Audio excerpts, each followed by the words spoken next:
Hello, everyone, and welcome to the 34th session of the Devouring Dark. Last time, the group met up with someone new, and they looted the body of Toric, and got some interesting stuff there. They went to a warehouse after some extended situations of following a guy around town. Then they went. Let's see.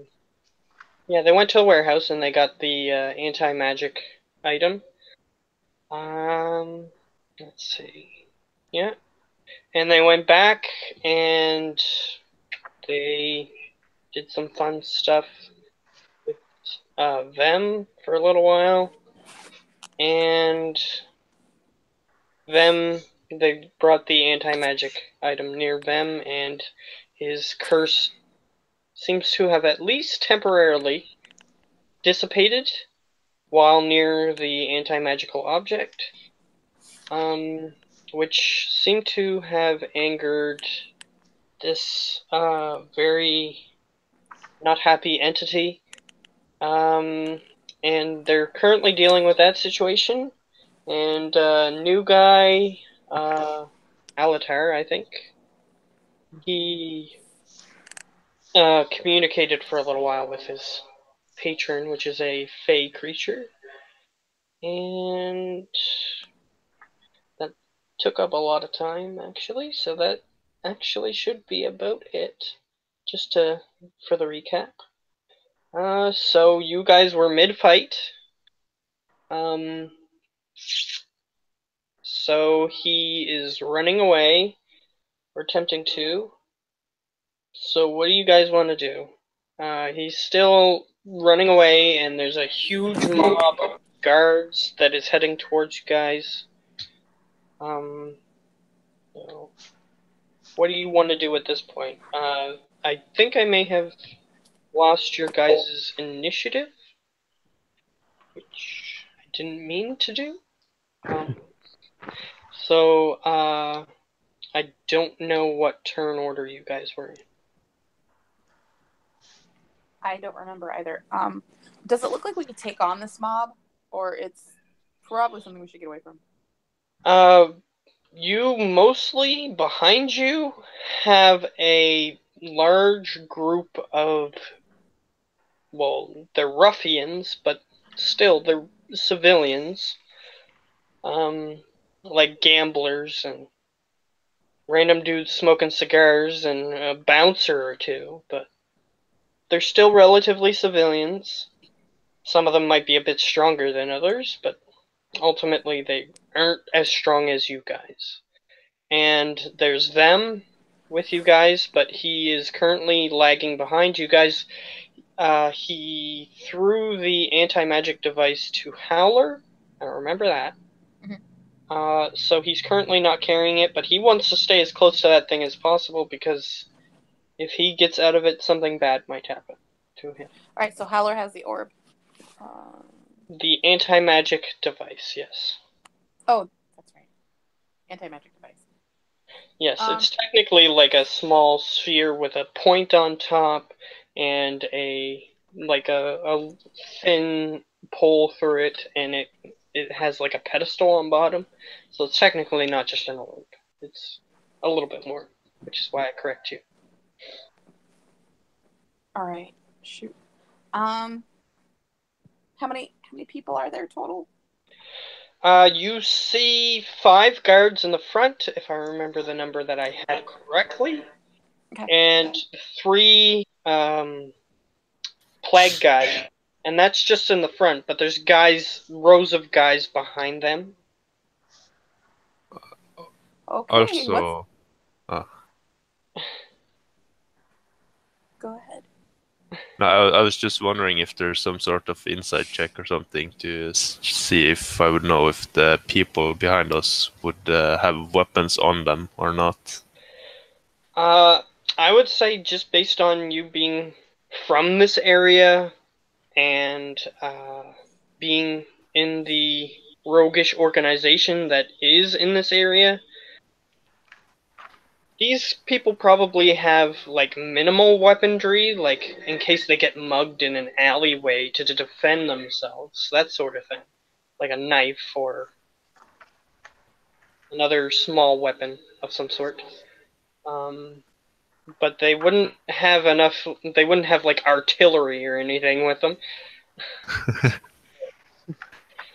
There's quite a few guards. They might be able to hold them off if you wanted to retreat and sacrifice them, but they probably wouldn't be able to survive if you wanted them to just outright attack that group. I was thinking I would just throw. I have this belt of jeweled knives around me, so I was thinking of just throwing that back to where the people are running from, and say, if anyone kills something with it, you'll get to keep it. You can try that. I'll say that it's your turn if you want to do that. Yeah, that's what I wanted to do. Alright. You throw it back, and as long as they're within the 50-foot radius, they're able to move. But if they ever fall out of that for some reason, they get frozen. So when he had to throw that, you did lose a couple people. Okay. Because you had to throw it so fast, they didn't have time to react, so they got frozen. So you did lose a couple people, but not the entire group. So you still have a few. You can technically go back and unfreeze them, but that would require you to go back and unfreeze them and then tell them to move with the thing as you move it to wherever it is you want them to move it. Yeah, because this guy is technically put an effect on the area. So it's not technically emanating from him, he put an effect on the area. So it's still taking effect whether he's in the But would I know that? Yeah, you can see people being frozen out in the street where you currently are. Okay, but so I know it's in this area, so if I... Because as far as I know, I thought it was... Technically, you could just give them the weapons, but then if they leave the radius, then they'll go back into being frozen. Okay. But you notice that the guards are still moving. So I want to just try and keep up with the other guy then, because there won't be frozen. It's up to you. You can still throw that back. You can still do what you wanted to do. But I'm just telling you that your character would probably realize that if they were to leave that radius with the weapons, they would get frozen, and your weapons would be frozen as well. And you might not want to go and save them, depending on the situation. So. Oh, but that could actually work for us if they're frozen, if they're just holding them off. So it could work, but you have a feeling that if you send them towards those guys unaided, they're going to die. So you can offer them money, which might work, which is what you were sort of saying. Like, you can keep this expensive item if you kill them, that sort of thing. But they probably won't survive. It's fine if they don't survive, as long as we can kill that thing. So Fair I'm enough. moving for that. Yeah. All right. So are you going to throw the daggers back still? Yeah, I'll just throw them back as I run. All right. Are you going to say like anybody who kills one of them gets to keep it? Yeah. Sort of thing. Okay. A few of them are obvious gamblers. Like they have like slick jackets on, that sort of thing. As soon as you say that, they grab one of the daggers and they're in fighting position. And the bouncers grab a couple. They grab like two, so that way they can dual wield, that sort of thing. But even the toughest among them, which would be the bouncers, you have a feeling that with all those people coming, they're not gonna survive very long. But they're at it. They're ready to defend themselves if anything comes by. So they're in most of the civilians. So I'll say, how many jeweled daggers did you have? 23 is on the belt. Okay, so I'll say 15 of them got picked up, but the belt is still on the ground. So if you want the rest, they'll still get wasted if you just run away. Right. Yeah, I would run away now. So they'll still get wasted. They'll just be laying on the ground. You might be able to retrieve them later, but that's up to you. So what do you want to do on your turn? You're currently holding the anti-magical device, and you're close enough to get within melee range of him. I'll get to the melee range of him then. Alright. He sort of stutters back. And he has like the clipboard in his hand. And he's just looking at you. Do I still have my action to attack or no? Yeah, you can attack him. Okay. With your action. Yeah. And your bonus action. Yeah, you weren't that far away, I remember. First and second hit. Are you using Betrayal? No, that's wrong weapon. Wrist daggers. There we go. Yeah, you should use Betrayal. Yeah, I don't think that you had Betrayal out of the bag of holding. So no, it's that's still why in the I was bag of surprised. That's why I was surprised. I was like, what? Okay, so yeah, you can equip him if you want, but not yet. I have a feeling that this might not be the best situation to do that. Yeah, 19 hits him, so okay. Both hit. I'll release poison in both of them. Alright, so do you remember the poisons you had equipped? Yeah, I have them noted down. I have Grell and Nightshade, so one of each. Alright, I'll roll 2 con saves. First one's for Grell. I do remember. I do remember his con. That's for the first one, that's for the second one. First one succeeds, second one fails. So he takes a full 5 poison damage. Okay. Yeah, I'll keep track of that. And remember, he has like arrows sticking out of him and everything, and he still looks like he's okay. So this creature isn't an ordinary citizen. This is something a little bit more powerful than that. I figured freezing time wouldn't be ordinary citizen. Yes, but he could have been just talking to somebody else who had the power. But yeah, he's not an ordinary citizen. I don't know how magic works. I kill magic with dagger. Okay, so I have to add up that damage. So it's the left numbers on how you have it set up? Yeah, it's the left numbers, unless he's surprised. No, he is not. He's well aware that you are trying to kill him, considering we've already had a few rounds of him being attacked by you. So, okay. I got that all added up. He's still looking pretty good. So that's your turn. I'll make the enemies go last, so you two fight over who wants to go first. Warlock, do you want to go first, or do you want me to go first? Go ahead and go first. Okay. How much uses of my sleep powder do I still have? How much did you give Ost? I gave her a full cube at some point that she haven't used, and I gave her some before. I don't know how much she has left of that. So she should have over a cube left, I believe. Yeah. I'll say that whatever else you gave other than the cube is gone. Is used up on what he was doing before. So you have a whole cube, which is a couple of easy, you can just throw doses at people, basically. Okay. Yeah, I still have that full brick. Yeah.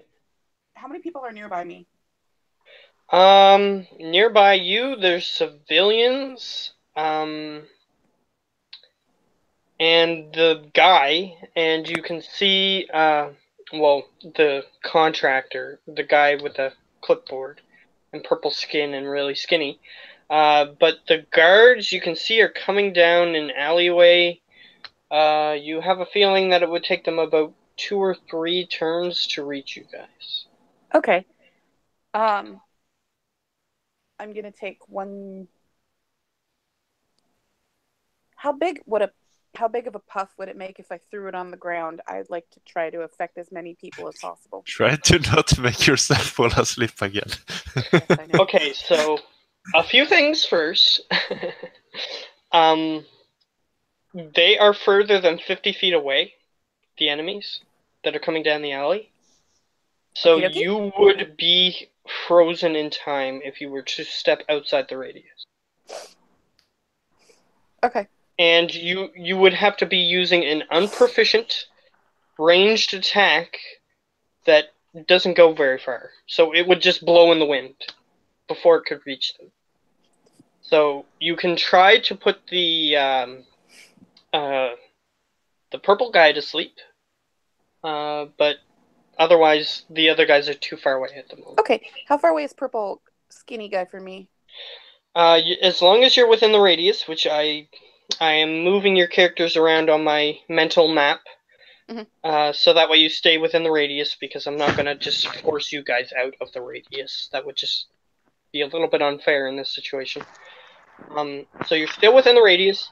So Howler is at the guy, and if you're at the edge, you would be 50 feet away. So you would be a little bit closer than that, I would say. So I'd say that you're within range to just walk up with your movement. Okay. I will do exactly that. I'll walk up and give him a dose. All right. I will be mindfully avoiding Howler. All right. So you can position the puff of smoke, basically, so that way it doesn't hit you or any of your allies. Unless And you only roll on hit. that one, then you might hit me.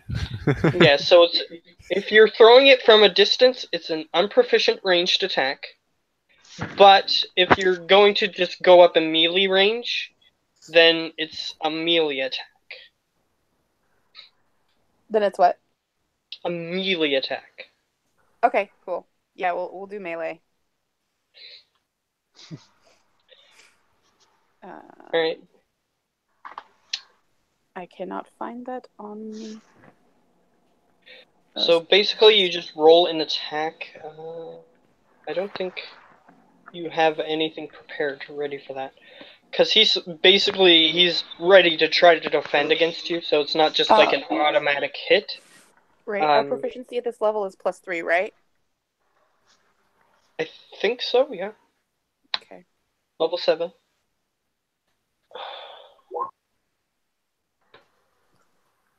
Okay.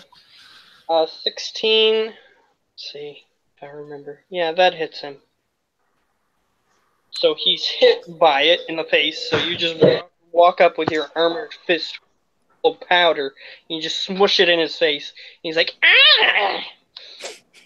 And he's going to his con save. Oh, he got an 8. With a +6 bonus. Okay. I assume that's fails, because I remember the con save he needed to make. It's 15. Less than 10. So, or more than 10, I should say. So, yeah. He goes, what is... And he just sort of tumbles over. The clipboard scatters across the ground next to him, and the candle falls out of the candle holder that was holding it on to the clipboard, and snuffs out. You're welcome. He is no longer in standing position. He is prone and unable to move. Great turn. Alright, Warlock's turn. Alright. So he can't move, he's asleep. Got it. So if you have a melee weapon, you can just walk up and poke him with it, and he can't do anything, basically. Just a question. What happened to the time? Did the time start flow normally? As he fell asleep, everything outside the radius is still frozen. Okay. And I can just walk up and use my daggers. At least this isn't the first time this has happened, so the enemy still has a chance. So you might want to do something before that big mob of enemies comes at you.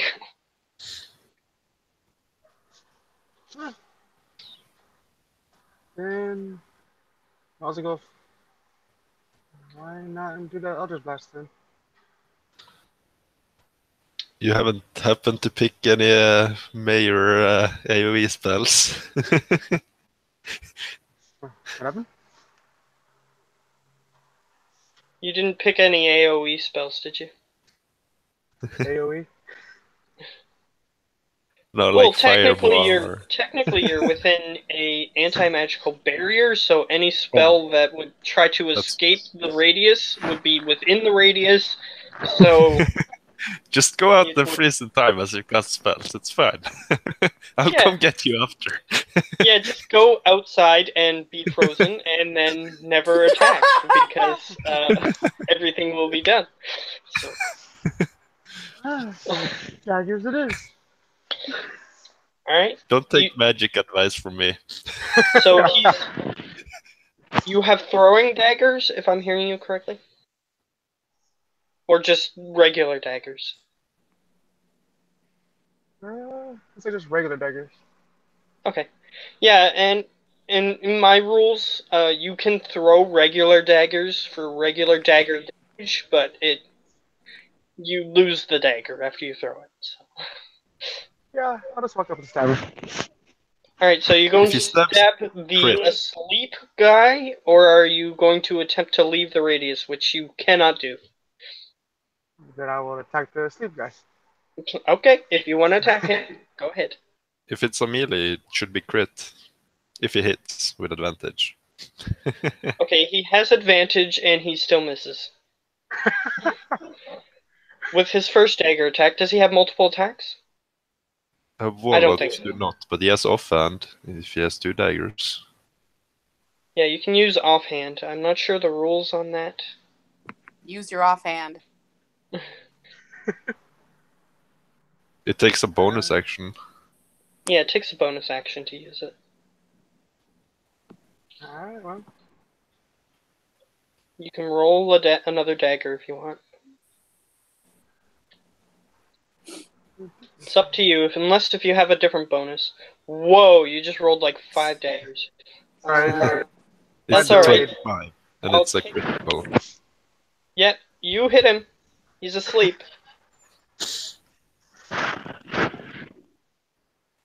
So you can roll the damage by clicking the name dagger on there, on the chat. There you go. 7. That should be on 11, So, if he's sleeping, if he's paralyzed, it's a auto crit. yeah. So it's 4 plus 4, which is 8 plus 3. So 8 plus 3 is 11, like you just said. Yeah, 2 daggers. Cool. Yeah, I'll let you have basic equipment. Like, they're not +1 daggers, right? So I'll let you have any basic equipment you need. Cool. So I'll let you have 2 daggers. No big deal. Okay. Fair enough. So I did give him a +1 or an uncommon magical item. Did you choose that yet? No, I don't. Okay, you did? No, I don't think I did. Oh, I okay. don't remember. Alright, well, start thinking about that, because that might come in helpful. Just suddenly pull out something to save us, it's fine. Yeah, as long as it's uncommon or less. So. And you also get a potion, which you didn't. I don't think you chose either. So. Make sure you choose one. At some point. Lonnie might be able to help you with that. If you don't have any clue what to choose. So. Anyway, we'll continue. He gets stabbed. And he can't even say ouch because he's asleep. So, Yeah, so he's sleeping. And you just stab him, and he doesn't seem to wake up, which is what would normally happen. So it seems as though one of your companions, whatever they did to him, keeps him stuck like this for a little while. So, enemy turn. Let's see. I'm going to actually roll something.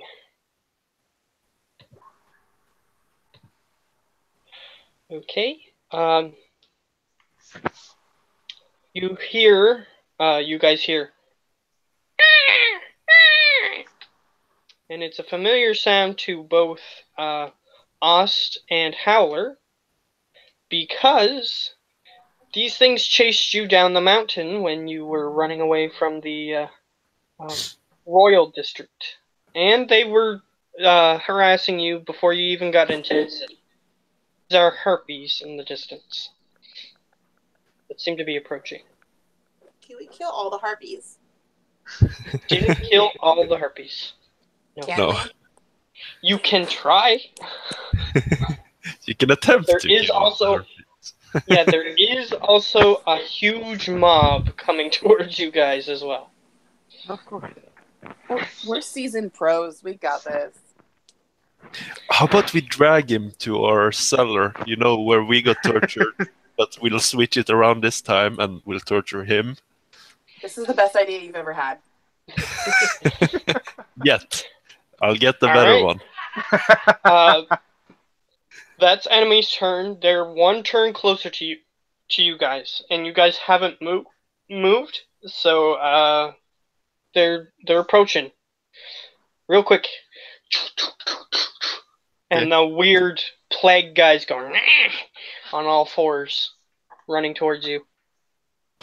Oh, I actually, this is probably a bad idea, but here we go. Let's do it. It is your turn. Yeah, it's my turn. I want to try to stuff this guy in my bag of holding. You can attempt to do that. He is taller than you, and his body mass is about as much as yours, if not more. So both of you see I'm trying to put him into my bag if you want to stop me. I'm not going to stop him. I'm going to help him. all right. So Alatar, I'm not sure your alignment, but you witness these two attempting to stuff this enemy into a bag. You don't know that it's a bag of holding exactly, so Okay. you just see them trying to stuff him into a bag that is smaller than him.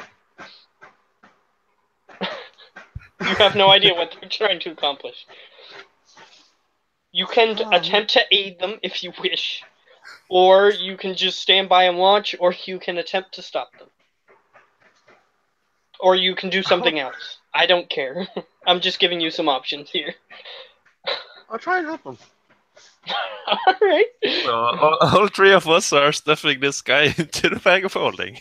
Okay, so yes, since it's not just Howler doing it, he doesn't have to roll, I'll say. It's all of you attempting to stuff him in. And he does go in. You need to sort of move some of his body parts, and you feel like you might be breaking some of his bones, but I don't know if you care about that. I don't. No. And you're managing to get him in. He is small enough, like that way. If he goes like this, he can like fit in the opening. And he goes all the way in. How about we retreat now? Everything else is still frozen except the bad guys. Anyone else for the retreating idea? Yeah, let's That sounds like a good idea. I run back All right. as fast as I can. Okay, so are you running so that way your allies can stay in, including them? Yeah, I want them to stay in, but I'm still running, so... Okay, well, he's moving at half his speed. So, he's probably moving at about the same speed as, let's see, Ost is. because he can triple move, right? But so even if he's moving at half speed, he's still doing decently well. He is a rogue, so he can keep up. But he is limping, so he might fall behind if you move too fast. That's all I'm warning you about. Do you care about the civilians at all? I tell them to retreat after we have gotten past them. All right. They can keep up. They sort of don't realize what you're doing, and we're just in a defensive stance waiting for those other things to approach, and they look at you, and they are frozen looking at you. They are out of the radius. Okay. That'll be fine. They sound like So- they're good, strong people. Well, they'll be fine. They got weapons. As you guys run away, Is my dagger still there before I leave the area? Okay, I'll say that you can grab the belt, though 13 of them are missing. Okay, so I have 10 daggers still. That's fine. Yeah, so I'll say that you just, as you're running by, you just lean over and grab them as you're running past. And yes, they do have the daggers in their hands, so I can't just say that you have all of them all of a sudden. So, yeah, they still have them. So you have 10 daggers still on the belt. And as you guys run away, I assume everybody's on board with running away at this point now that the thing's in the bag. Yes. Oh yeah. Yeah, I just wanted to double check, because he was running away. Doesn't mean everybody else wants to. So just checking with you guys. So you guys start running. Vem is limping along, but he's still moving quite quickly for somebody who has a limp. You're not sure how he's keeping up with you guys, but he's managing to, at least at the moment. And you notice that the guards, the frontline guards, run around the civilians and keep chasing you. So that does delay them a little bit, about a half turn's worth. If you decide to do anything else to delay them, that might help you a little bit. And there are people that you notice are staying behind, and they're doing something to the civilians. Do you care at all, or are you just going to keep going? I'd like to have a look. Okay, perception. Because you are running, so requiring a roll makes sense. Yeah, let's see if we all see it, maybe. Yeah, anybody can roll. Perception. You do a Perform. little jig as you have a look, but unfortunately, they don't care. You rolled performance. Did I? Yes. So you do a little jig as you're running away and looking at them, but they don't really care that much. You rolled better with a +1 than +1. That's always great. Yep. So let's see the highest number. The highest number is 14. So the warlock actually does get to see this because he just barely got over the threshold there, and anybody who got above 13 would have seen it, or 13. So technically Howler sees it as well. You see that there are black, they're covered in, they look like black, completely void of color people, and they're sort of doing something to the civilians. Let's see, I'll say that James, since he got higher, you notice that one of them appears to be vomiting black gunk on one of the civilians. Oh, crud. Interesting. Yeah, you've never seen this before, so you have no idea what's happening. So here's a But you vomiting can- black stuff. Yeah, you can tell them. So I would assume he's converted them because there's vomiting black stuff on them. Since they're covered in black. We have Yeah. a cure for that. It's my daggers. I'll show you later. So as you're running away, you're sort of having this little quippy conversation. They're vomiting black! Yeah, I got the cure, that sort of thing, as you're running away. So you guys, do you have a destination in mind? We just, well, I just want to get past the secret door so we can shut it and maybe. Okay, so you're going. Are you going through the secret door into the building, or are you heading around to the front of the building to enter and then go back down? Because it Can might you make a enter difference. from? Was the secret door open? Because there was a lot Yeah, of people there was with a lot of us. people rushing out that door. So that door is still flung open, and it was frozen in time, so it had no chance to close. So you could Then run. that way. Secret door. Yeah, secret door. Yeah. All right, so you're back in the mafioso's room, basically. That's how I'm going to describe it from now on. Everyone. So it's the room. It's the room with the chairs and the table and like the lamp that shines the light like a spotlight on the table. Can we shut the door now and lock it? You can attempt to do so. So they are rushing and they are going to attempt to push it open as you're closing it. So it's strength. It's all three of you rolling strength, and I'll roll a couple strength on my end. Yeah, we're screwed. It's athletics, right? Athletics, yes. If anyone has a bonus on it, I'm not. I apologize. Seems about right.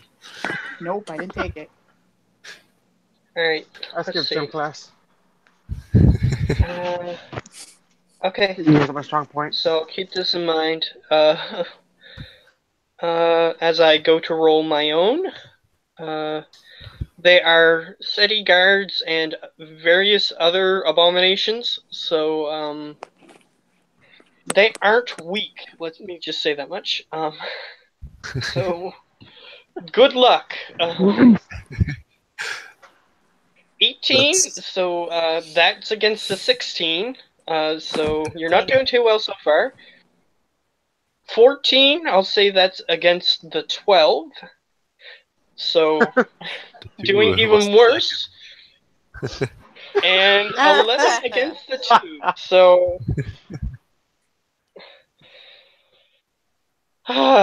so you guys attempt to close the door and you attempt to prop yourself up against it, but you can tell that there is a huge number of creatures on the other side of the door, and they are going to get through the door unless if you keep on running. And even if you keep on running, they're going to get through it. Let's go. So you guys can just continue to run, and they can push the door open on you to help you get a little bit forward if you want, thematically. So you guys have do you guys have a destination in mind? Down to the basement. But is there any way we can try and be a bit quieter down there? You can attempt to run away and then stealth. There are a few doors between you and where you want to go, so you might be able to have better luck on those doors if you want to try that. But it's up to you guys what you want to do. So you're in the mafioso room, and they push the door in, and you guys fling forward. Reaction. What do you want to do? I'll toss the orbs to someone else. If anyone of you wants it. Sure, okay. Which orb? Which orb? The magic cancelling orb. Anti-magic orb. Or anti-magic orb? Yeah. Okay, so he's sort of panicking, trying to offer it to one of you guys. Do either of you want to take it? Sure, I'll take it. Alright, so you have a little bit more of a calm composure on your face as you just go up and grab it from him.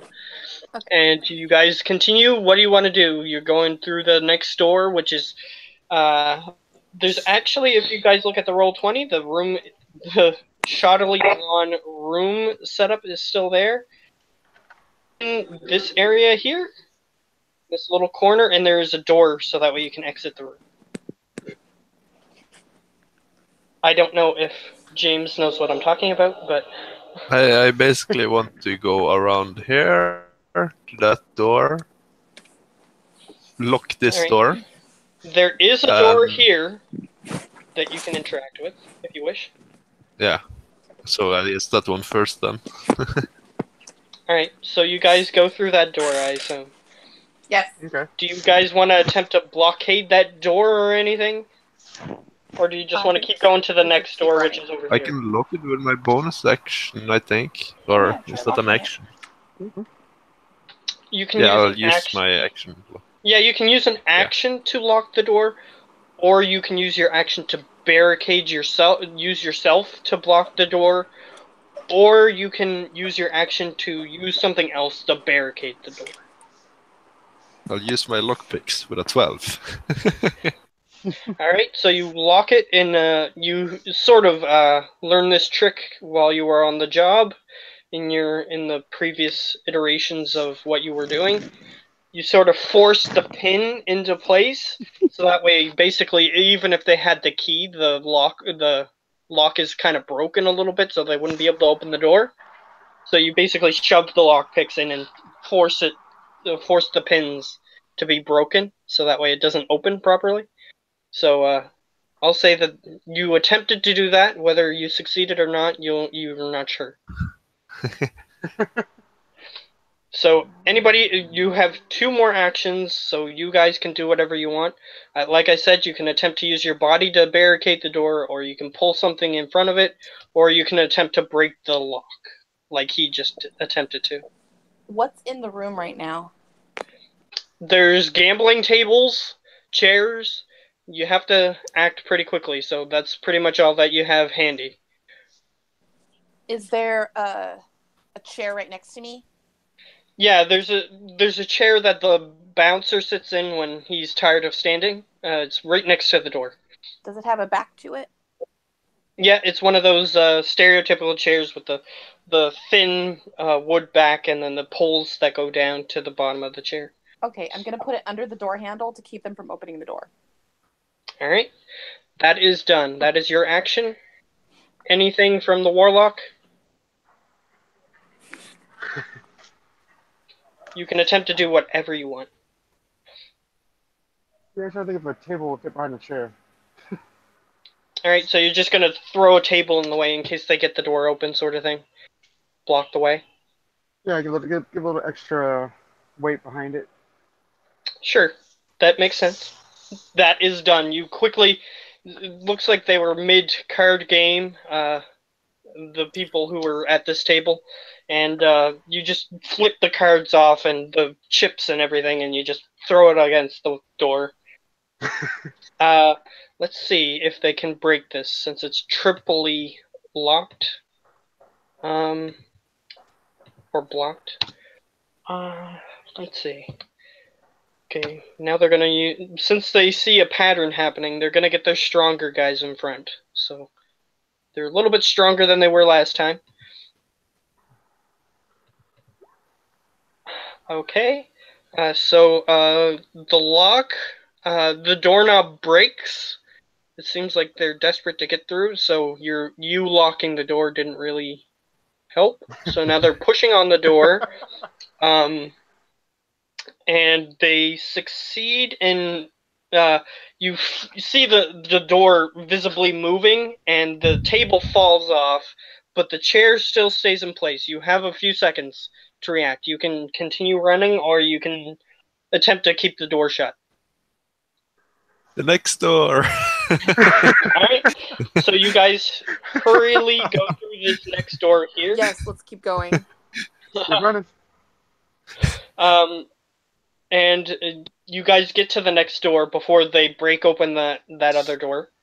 So you're at the door. What do you guys want to do? Same thing? Try to lock it, that sort of thing? The thing is down here. Maybe we should go there. Yeah, it's under the bar, the trap door that you guys are talking about. And you look over the bar and you notice that Torque's dead body is still just laying there. It's fine. I'll put him in a bag of holding later. How heavy is Torque's body? It's a couple 100 pounds, right? Yeah, he's a half-orc, and he's actually of decent size even for being a rogue, so he's got decent muscle mass. So he's about I'd say 200 pounds. Oh, that's something I should be able to move.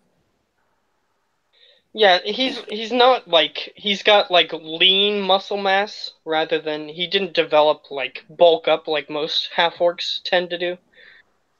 Well, So he just went for lean muscle mass, so that way he could dodge and that sort of thing. technically, you could even move an ogre at half your speed. So. Yeah, I was thinking, how far is his body from the door? It's behind the bar, so you would have to jump the bar, lift his body over the bar, and then go in there. I'd say that take 2 actions. Yeah, too long. I'm gonna see if I could barricade the door the same way I did before with the chair underneath the door handle. All right. Yeah, there's a chair available there. It's kind of small though because this is the one that the gnome sits in that guards this door. But you can attempt to put it between the door jambs so that way it stays in place. But it's a small chair. It's not as big as the other one, so you can't like stick it under the knob to jam it. But you can jam it a different way. So you can do that. That would probably not work as well as I would like. Are there any other chairs that are taller? Yeah, you can go a little bit further. I'll say you can get there in an action. It's just that thematically was the closest thing. So you can attempt to get another one if you really wish. Yeah, taller Human ones size. put under the door. Yeah. Okay, you go a little bit further. You realize that one's too small, and then you grab the other one and shove it under. There's your action. Howler, are you attempting to lock the door again? I want to run out to the front door, and I want to open it to make it seem like we went that way. All right. It's open. And Sorry, I got your character lost there. I'll take a bit of powder and I'll throw it on the ground outside the door, just so maybe we drop something. I don't know. Okay. That's what I got. I'll say that you can open the door and drop some stuff there to make it look like you ran out that door. Yeah. I'll and if go you want, since you're doing it, you can put a footprint in the powder. Yeah. That yeah, way I'll it do looks that. like you guys ran out. I'll say that you thought of that. And I'll go behind the bar and get ready to jump down. Alright, so you're behind the bar sitting next to a slightly putrid dead body, but nobody in the bar seemed to care to move it. Alright, and I'm basically allowing it so that way you can move the characters around so that way you aren't frozen. So I'm letting you do that. Because the bar is a little bit longer than 50 feet. But I'm going to let that happen. Because it's fun, basically. Yeah, Warlock.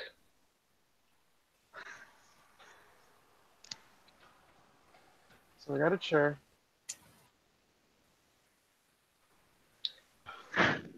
You got a chair? Oh, we got a chair. Sorry, I couldn't hear what you just said. Oh, that's a tough one because it didn't work last time with the chair and the desk. Okay, any ideas of what you want to do? You can just hop behind the bar to where Howler is if you really just want to do that, but you don't have to do anything if you don't want to, but you can try. I have to hop on the bar to hide just in case they fall for the open door trick. Alright, I'll say that Ost is behind the bar as well. So everybody roll stealth checks. We want to actually go down the hatch before they come in. Okay, so you want to go down it now? Yeah. Like I was You don't just want to waiting. wait to see if your trap works, you just want to go down? Yeah. I just Assuming wanted you to were wait going to for wait and see if everyone it else. worked. That's okay. I just made a wrong assumption, that's all. Yeah. Okay. So Howler has the door open. So I'll say that Warlock jumps down, Ost jumps down, and just as you're about to jump down, Howler, unless if you wanted to jump down as soon as you opened it, Howler, You're No, selfish. I can just wait. I'll try to close the door quietly. Okay. I know you're a selfish character, so you might have went down first. I'm just giving you the option there. I'm also quiet. Yeah. Okay. They they break the back of the chair. You see that, Howler, as they're banging on the door. But unfortunately they're not smart enough to walk through the bar door, so they're just chasing you directly, which is what some of those other rolls are for. So you see the door getting punched open just as you're about to go down. Yeah, I try to close the hatch without making noise. Stealth I check. don't know how loudly that is. I'm gonna make you make a stealth check there in an underground area, so I'm gonna say I'm not gonna bother for them. But Howler, you need to make one. Okay. You managed to just barely close it. And it doesn't seem like they noticed. They seem to be running around ransacking the bar. Seems like they're tipping over tables and stuff, seeing if you're hiding under there, that sort of thing. But doesn't seem like they're having any luck up there. And I'll make a perception check for. There's a smart one among them, I'll say. Always one. You hear a voice from above as you guys are heading down the stairs. They're not here, but they're setting a trap for us. Maybe they went upstairs. And they start going up the steps to the upper floors of the bar. Because they saw through your trick, basically. Yeah. But they're still not looking in the right direction, if that's helpful at all. So you guys are heading down for Alatar. You've never seen this area before, and you don't know how your companions know about it, but you have a feeling that they're into some shady stuff, considering they were just fooling around with a dead body behind the bar, and they're shoving now you people see in a bags, torturing and they're room. doing all kinds of weird stuff. So, There's might not be literally two surprising. torturing rooms to your left now. They're just heading down a hallway, and there's the stairs up, and you go down. Well, you're going down them, and then there's a hallway, and there's like a storage area. As you're walking through, you see that there are some frozen people who are just now going like that, and they're just trying to realize what's happening. There's a storage area right there, and beyond that, around the corner, there's like 2 torture rooms. Nice. So I don't know where you guys want to go. You guys don't know exactly the layout of this place because you haven't been too much in that area. But you guys were pretty close to the exit when Howler was trying to escape, but he came back to save Ost, so that's one of the few good things he's ever done. But anyway, yeah, you guys are in this area. Do you want to explore a little bit, or do you just want to hide in the storage room or in the torture rooms, or do you want to go deeper? I want to talk to the Deadly Blades members that we wake up along the way and tell them to keep within 50 feet. The 2 guys that you bribed when you were last here, those 2 are standing right next to the equipment room like they were before, and they look up at you and they're ready to go to hell and back for you. So at this point, because you kept your word, so they're ready. And as you pass by the torture rooms, there doesn't seem to be anybody in the torture rooms at the moment. So you got 2 guys with you at the moment. So what do you guys want to do? I say we set him up here. One of the Deadly Blades members is like, "Did you lock the trap door, or seems like something bad's happening? So that might be a good idea." We should probably do that. Let's run. Good idea. Yeah. All right, so you guys just sort of, I'll say the stealthier of the bunch, actually get close enough to the door to lock it. So, Howler, do you want to lock it, or? I mean, you could try to do your breaking technique that you did before to keep it closed in case they find it. No, I'll just try to lock it properly without breaking anything. There is a on this side. They did. I'll assume the guy here knows how to do it, so I'll let him. All right, he'll come up next to you and he'll be like, "It's right here," sort of thing, and he just sort of turns a metal a piece of metal sticks into the wall so that way the door doesn't open and it's attached to the door. So there's that, and he says there's more safety precautions that we can take, but they're further in. We should take them all. Yeah. All right. Yep. Well, let's get going then. So you guys start heading further in? Yeah. Past the torture chambers? So you head past the torture chambers, and you turn to the right, and you head down another hallway, and there's a more neat look, or not neat. That's a very drab word to use in this situation. And a very opulently decorated and chisel, like there's like carvings. That's the word that I was looking for. There's like carvings in the door. It's not of a specific design. It's just like loops and stuff like that in the door. Doesn't seem like anything specific. He says, "In here, this is Torque's office. Come on." So he's basically telling you guys to go in the big wooden door. Oh yeah, follow. All right, so you guys head in, and he goes behind you guys, closes the wooden door, and he pulls down a lever next to the door, and you hear on the other side of a big metal-sounding clunk on the other side. And in this room, you are now in an office space. It looks kind of like a lawyer's office in modern day, almost. There's just shelves with books. There's a big desk in the middle with papers on it. There's a big back chair. Those sorts of things. This room doesn't have any windows in it, so it has no external light. But there's like little torches and lanterns in the room, so that way you can see in here. And it's pretty lightly brightly lit up. And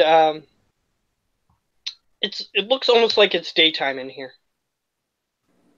That's some bright lights.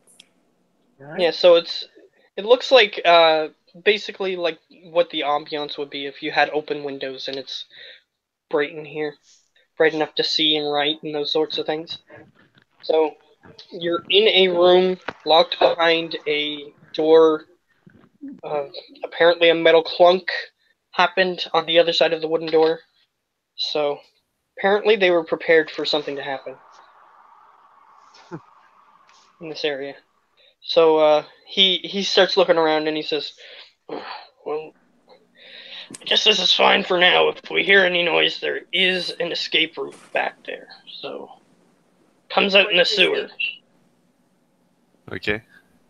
What part of the And he sewer? says, "You have to pull one of the books. I'll deal with it if the situation happens. I can show you while we're waiting, but I assume you have something else you want to do.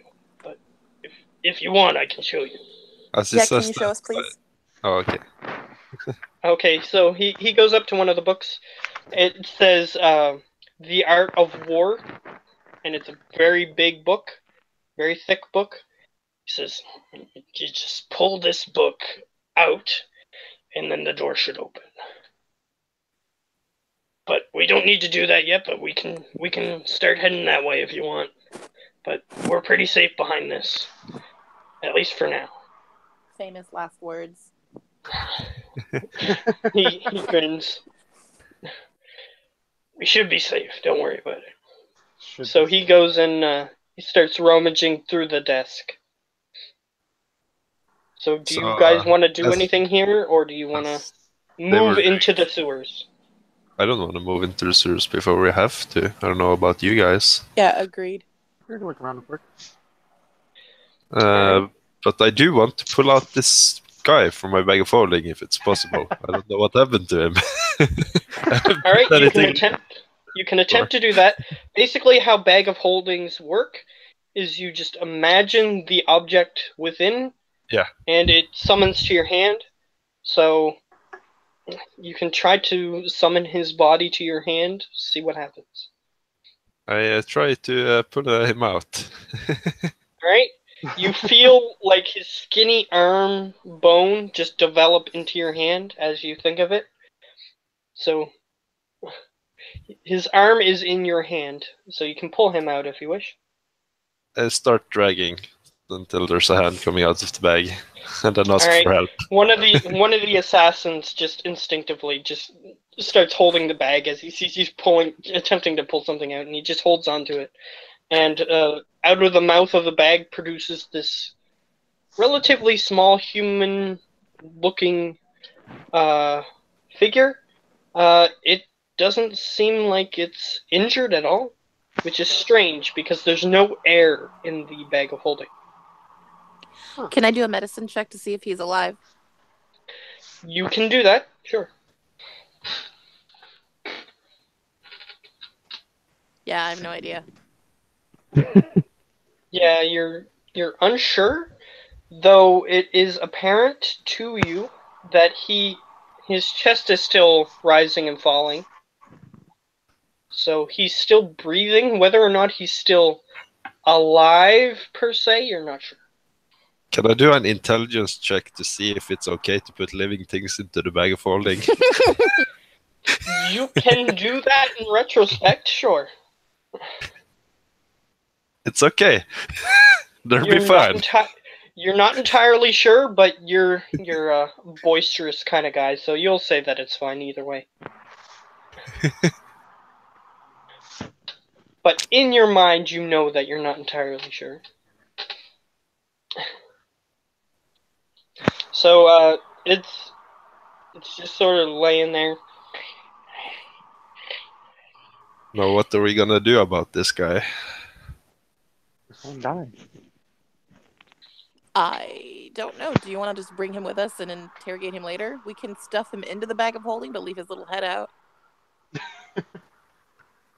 I was thinking, well, it depends what happens with the people chasing us. If we have 8 hours, then we can take him to the torture room and disable his magic. He shouldn't be able to get out then.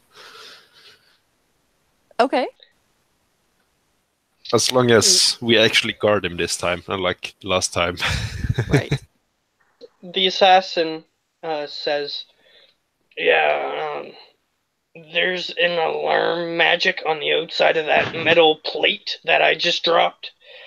When I drop it, there's an alarm magic that's set up outside, so if anything comes through, we should hear it. Yeah. Huh. So let's hope it's fine for now. Alright. Right, for now. I'm feeling pretty lucky. We won't be seen. It's fine. I'm gonna roll something. Actually, yeah. Give him a bonus. No, you're fine for now. You don't hear anything. I'll say for the next hour, you're fine.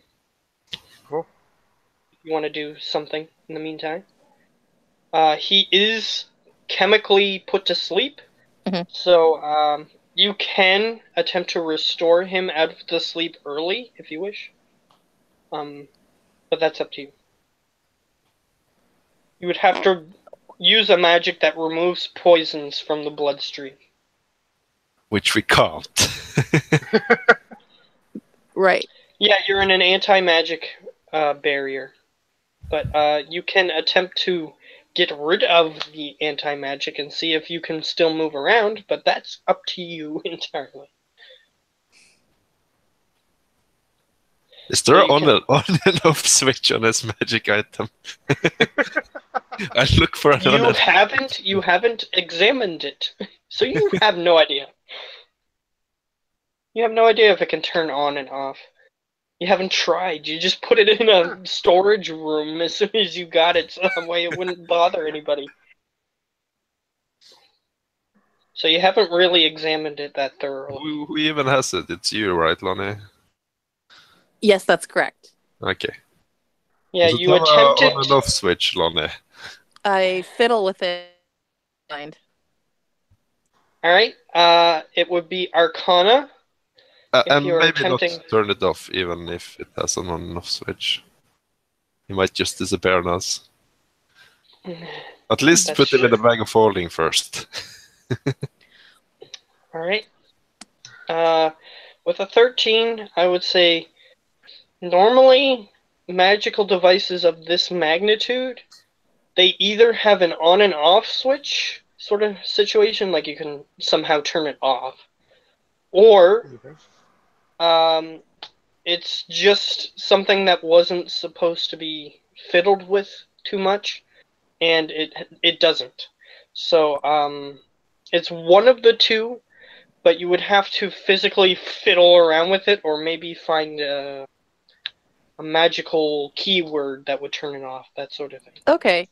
So you're what not if- sure because you haven't used Identify on it, because you can't. Right. What if we put it in the bag of holding? Will that like make its, I don't know, magic dissipate? I don't want my bag of holding to dissipate. I have all my stuff in there. I mean, Yeah, you have a feeling that it might do something, but you're not entirely sure. It might mess up his bag of holding, just like destroy it. okay, It no, might. no. Bag of But holding you don't important. know for sure. You don't know for sure, so you can try it, but something bad might happen. But something good might happen.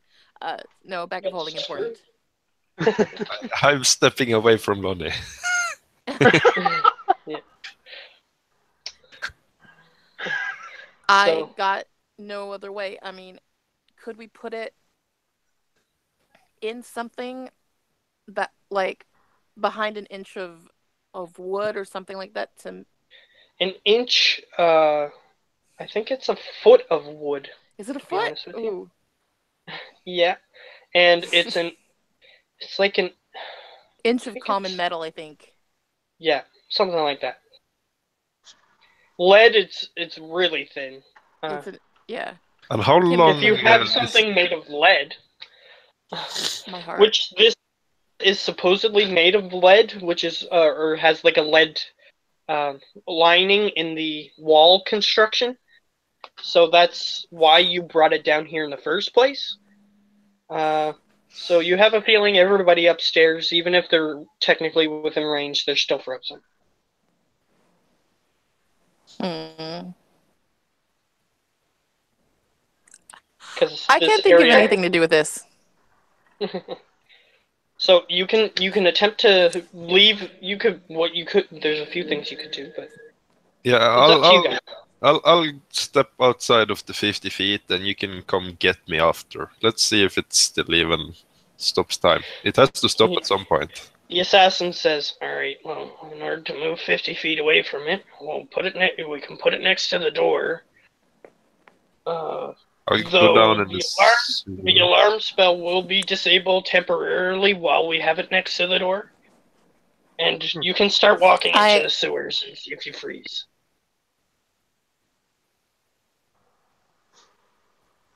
Does anyone have a problem with that? I think it's a bad idea, but I mean, let's try it out. All right. So you guys with the anti-magic field generating device, you set that next to the door, and you guys sit close enough to it. It's 50 feet, so it's a reasonable distance that you can stand away from it. But you stand close enough to it. The guy pulls the book out, and it tilts, and one of the bookshelves just pops open and starts slowly moving open. And on the other side, you see looks like maybe an entrance to the mine, but they use it at the mine as sewers, partially. So it looks like he's probably telling the truth. It's part of the mine. So Oh, you can attempt to go through there. as I approach the 50 feet range of this orb or thing, I start jumping to freeze midair if I freeze. So you get to the edge of it. It's pretty much a straight shot. This particular section, there are places where you can turn off to go into different directions, but he basically says, "Yeah, just head straight. That's the escape route. You should be fine until you reach the. I'm not really sure what's happening, but I assume this magical device, since you guys have been talking about it, is keeping us moving. So if you reach the end, hopefully you'll still be moving. We'll see. Continue." And you reach the edge. Are you going to attempt to jump out, like forward, or are you going to attempt to jump like up in the air and then exit the radius because it's like a round sphere? I'll just, when I start approaching, I'll jump as far as I can. He gets a running start, and he does a flip in the air, and he freezes upside down in the air.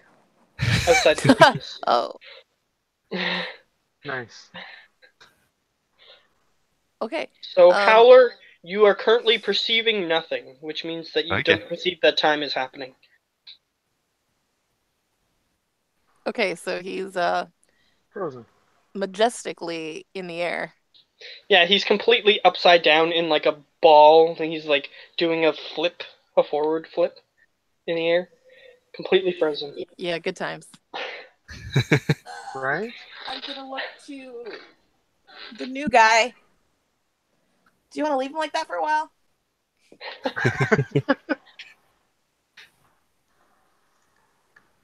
Hey, Al. Do you want to leave him like that? Yes. That's uncomfortable. I can leave him that for a little bit. He's relaxing very, very. So you walk over and you sort of you can examine him if you want, and he's just completely frozen in the air. It looks like he was frozen into like a block of ice just instantly, like as if he fell into like liquid nitrogen or something. And he's just stuck like that. And he's not moving. Can I?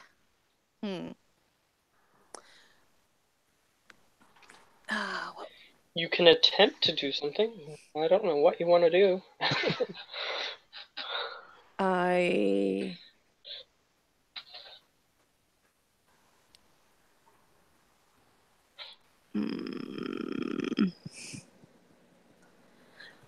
gonna get one of my.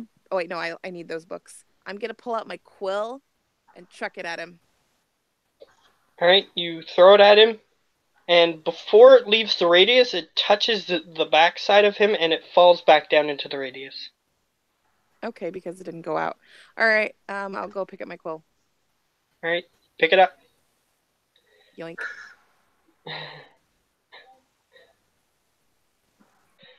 Anything else? Yeah, let's. Have we really looked through his stuff yet? You mean Howler's stuff? No, not Howler's stuff. Not at all. You mean the bad guy's stuff? Yeah, Torik's stuff. Or He's naked upstairs at the bar. Who's ever stuff. We got this healing potions. You have one. I have one. You cannot. I'm gonna say you cannot cast magic in the anti-magic radius. Right. Therefore, you cannot identify anything magically. And we did identify the bracers, but there were a cloud, as with most magic items in this game. Oh no, I mean and they're currently outside the anti-magic area with Howler, so you can't gain access to them. The room we're in. Can we go through the desk, check stuff? Oh, you wanted to check his office space? Yeah. Okay, you can definitely do that. Cool. There was one of the assassins was digging through the drawer. You're not sure what he was doing. You can ask him, but otherwise, Okay. Hey, bro, what are He's you just doing? sitting there, rustling through some stuff. You're not sure what he's doing. What you doing? Oh, I'm sort of trying to look for any emergency weapons this guy might have hidden around the room. I assumed he might have had something in, but I'm not having any luck at the moment. I've yet to pick open the locked drawers, so maybe I know we'll see. someone who's really good at that. I go grab the orb and I let Howler finish his somersault. Alright, so you have to continue for about 10 feet, because each time he re-enters, Howler, you suddenly get a burst of all kinds of perception, and then you freeze again as you leave, because his momentum is faster than you're walking.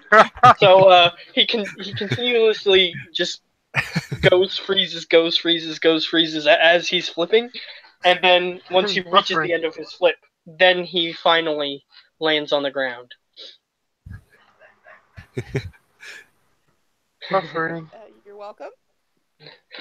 So Yes. Howler, you land back on the ground, and you seem to, in your memory, have a split second of like this blurry image as you were flipping, like continuously. It just keeps getting blurry. You have a feeling that's when you were freezing in time. So And that's I'll how your assume mind the was freezing processing it. is still around. Very well done. Let's sleep it off, But I guess. from your perception, you didn't really freeze. You just kept seeing something blurry every once in a while. Okay. So that might be interesting if you guys want to roleplay that out. So you think that you didn't freeze. So what happened? You froze in time. We threw stuff at you, and yeah, it was fun. Problem solved. We started going through drawers and stuff. Can you help us unlock some of the drawers? Yeah, sure. Well, I like opening boxes. Okay, thank you. Alright, so you guys start walking back, and the stuff that was in the unlocked drawers was basically... It doesn't look like he actually thought anybody would get here without him knowing, because in the open drawers, he just has, like, contracts on people. Like, obvious contracts. Like, it's written on them, like, kill this person for this much money. That sort of contract, just laying out in the open in his drawers. But most of them have been cashed in already, and they're just, they were about to be thrown away, that sort of thing. But he didn't have a chance to do that before everything went to garbage. So any names that are of importance that we recognize? Make a history check. Why not?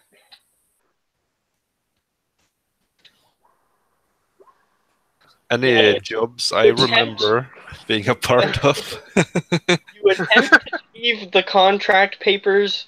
They don't seem very impressed. And then you roll history. Howler, it seems like for Howler at least, seems like they were keeping secrets from you. You do recognize one, though, even though you got a really low history, just because you were a part of it. Was just a contract to help you out with a job, and it seems like he never got to throwing it away. I'll take that one. That tiefling assassin that was working with you in your prequel. Yeah, it's a contract for him to work with you guys, and he just never got around to throwing it away. So you can put that in your possessions if you wish. Yeah. Just put contract or whatever you want to label it as. It doesn't really matter.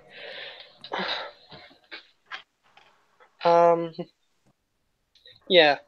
But for Ost, you see there's actually the previous ruler of this area before about 20 years ago. Seems like he get around to throwing out these papers for quite a while, because he's got a page about killing the previous leader, and the previous leader did get assassinated, and the contract is actually out to him. Like, they requested him specifically. Okay. But other than that, you don't really know anybody. They're mostly low-level guys, probably. Okay. I will take that contract. Right, you can throw that into your inventory. Label it however you wish, as long as you remember what it is. But yeah, he's got a bunch of contracts just laying out in the open. He says, yeah, Torek had blackmail on most of us, so he just kept it.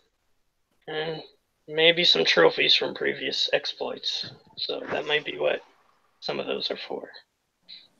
Torek was very underhanded. Well, that's what made him a good assassin. Just saying. You might not like us, but it's what we do for a living. Howler, he was more underhanded than you. I'm Well, what surprised. underhanded? Yeah, underhanded, behind my back, under my nose kind of thing. So I'm do actually not even sure what underhanded is. Oh, I don't know, like shady. Oh, okay. Yeah, like doing crappy things. I'm not shady at all. Haven't you seen my costume? I have it. And you notice that right now, I don't know if you were making stealth checks with the cloak, but your cloak is not effective at the moment. Oh. Damn. That's okay. Well. I didn't tell you. Yeah. So that's fine. Yeah, just to explain, he has a cloak that makes him bend around him, so he's harder to see. Yeah. So the little halfling is and wearing it looks almost back. Yeah, it looks like an octopus. Basically, he's just sitting on his back, and it's about as big as he is. So a halfling with a little octopus on his back. Basically, because it's a dark mantle. I'm not sure if you're familiar as a player of what those are, but I'm not. I've seen pictures of it, but I'm not familiar with it. Basically, it can conjure darkness at will, and it usually clamps on people's faces, jumps onto their face. So like a face hugger? Kind of, but it looks like an octopus, and it hangs on the ceilings of caverns. So then when someone passes under it, it jumps down and latches onto their head, usually. That sounds crazy. Yeah. Right? So that's what kind of creature it is. So imagine that. It's just like, it's got like eyes all the way around, and it's kind of pointy like a stalactite almost, but it's got like tentacles sticking out from it. So picture that as you will. He's currently wearing one because he got it. He picked up the corpse and got it magic. Well, he got it tanned a little bit, but it still magically helps him. It obscures him a little bit. Cool. So okay. Either way,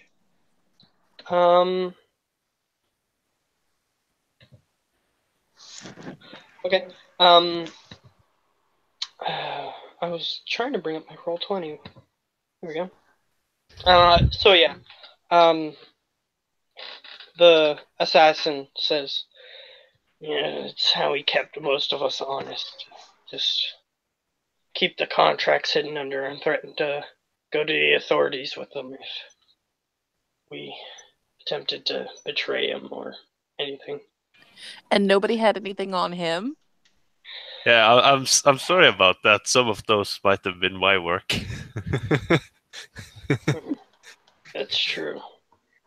Yeah, because he one time flashed a contract in front of me that I never did. Might be your work. Not sure. Either way, I can't get those locked drawers open. They're a little bit above my pay grade. So, if You you know wish. if they're trapped? Has he been using traps around his office, or does he think it's safer? Well, he introduced us to the mechanisms. He didn't introduce us to how to break into his stuff. That's poor management, in my opinion. They might be magically trapped, so I'm pretty sure they'd be safe. Yes, absolutely. I'll lockpick them. If this is an excuse me. If this is an anti-magic field, then yes, and any magical traps would be automatically disarmed, at least temporarily.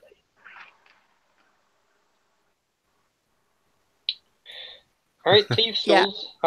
Yeah, Do it. you Nice. you pop the lock open.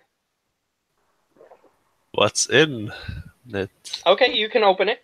You Yeah. open it, and nothing happens. And you open the drawer, and and you look inside, and you see an actual firearm in the bottom drawer. There are 2 more drawers that you can attempt to open. What's type of firearm? Like a gun, or? Yes, a gun. A gun. It's a pistol. Just it seems like this is the place where he might bring people that he wants taken out that are messing with him. So then he'll just take out the pistol and shoot them. Does a pistol magical, or does it use like bullets and stuff like that, or pellets? It uses bullets, but it has a magical firing mechanism. You're not sure if it works, because during the apocalypse, basically people's firearms would stop working. So the shadow may have disabled this particular firearm, but you're not sure. Take it for later, bag of holding. Never know. Yeah, sure. You can always run a tinkerer's check on it to see if it works. Hey, Tiny, that'd be something you'd do, right? Well, I do all sorts of things, so I'm sure I can handle this. 14. 14? It seems like the firing mechanism is, it usually has runes on it. The runes are no longer there. Oh. So it's missing some runes. We could probably sell it. You could redo the runes if you want to use it. Or you can, just, like she said, sell it. Or whatever you want to do with it. Ability. Alata, do you know how to use this? Yeah, he's talking to Alatar. Do you know how to use Alatar? I'll let you decide what your character would be able to use. If you can use simple ranged weapons, you can use a fire. Yeah, so I could use it. Sure, I'll hand it to you then. Cool. Alright, like I said, in this universe, the guns, basically instead of using gunpowder, though some of the characters in this world know that gunpowder used to be used to make firearms work, but instead of using that now, they have magical devices in them that it's basically like an element of fire, and it creates a small explosion which propels the bullet forward. Kind of like it's just a replacement for powder. So, as he says, you look at it and the firing mechanism is shot in it. You'd either have to get it replaced or redo the runes, which is basically like enchanting, or you can do whatever you want. So he's just giving you basically a defunct firearm. Okay, I'll get it fixed later. All right. So I'm checking the 2 other ones. All right, the 2 other ones. Give me a roll. Which one to open? Okay, yeah. Yeah. These tools. 13. This one seems like it's a slight bit more complicated. You don't snap your thieves' tools or anything, but you're not sure. You'd have to take another couple minutes with this one. I go over to the other one to see if that's easier. Okay, roll. Alright. Pop that one open. Just barely, though. You have a feeling that if you almost slipped and almost didn't get it, but then you just barely got it back under just in time to pop it open. No. So this one, Check it. okay, you pull it open, and this time, unfortunately, nothing happens. And you continue. You open it. This has it looks like a pouch filled with something. You can see like little points of something inside, poking at the side of the pouch. Sides of the pouch is a leather pouch. So you're not sure what's in it. I check what's in it. Right, so you pull the leather straps on it, you open it. Looks like he's got some jewels in there. Looks like some emergency currency, that sort of thing. Now the Guess you had to question is run away. both of you looking at me? Are you guys paying attention to him opening these drawers? Yeah, probably. Okay, I would want to know what's in them. Howler, you know that they're watching you. Yeah, so if you want to pull a fast one, you're gonna have to do it when they're not looking. So I found some gems here. We should probably split them. All right, you see some. If you guys are looking inside, but Howler, you definitely see this. There's like some rubies and some sapphires and some emeralds. Just a little variety, just in case the person he wants to sell them to wants a little variety. So, rubies, sapphires, and emeralds. You can divvy them up however you want. So what color do you prefer? I'll take the sapphires. All right. Sapphires. I'll say that you have 5 sapphires. Woohoo. There's 5 of each. Okay. Alatar and Howler. There's red and green, or not red. Yeah, red. Red and green left. I'll go with green. All right. You see Alatar just nonchalantly take the green ones. So you're left with the rubies, Howler. Yeah. Howler, you want to try the other one more time? Yeah. Yeah, you might get it this time. Give it another go. And you definitely you see the mistake that you made. Instead of this one has a hidden pin in the side of the lock, which is completely unnatural. So you managed to slide that one to the side and then push the other ones up. And you pop it open. And I check what's in it.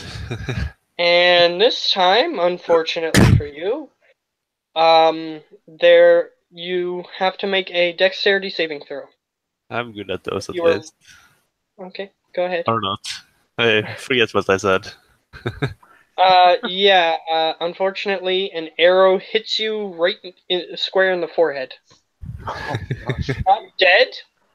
Well, I'll roll the damage. I doubt you're dead anyway. I don't think you're dead. Yeah, it doesn't instantly kill you, but it hit you in the head.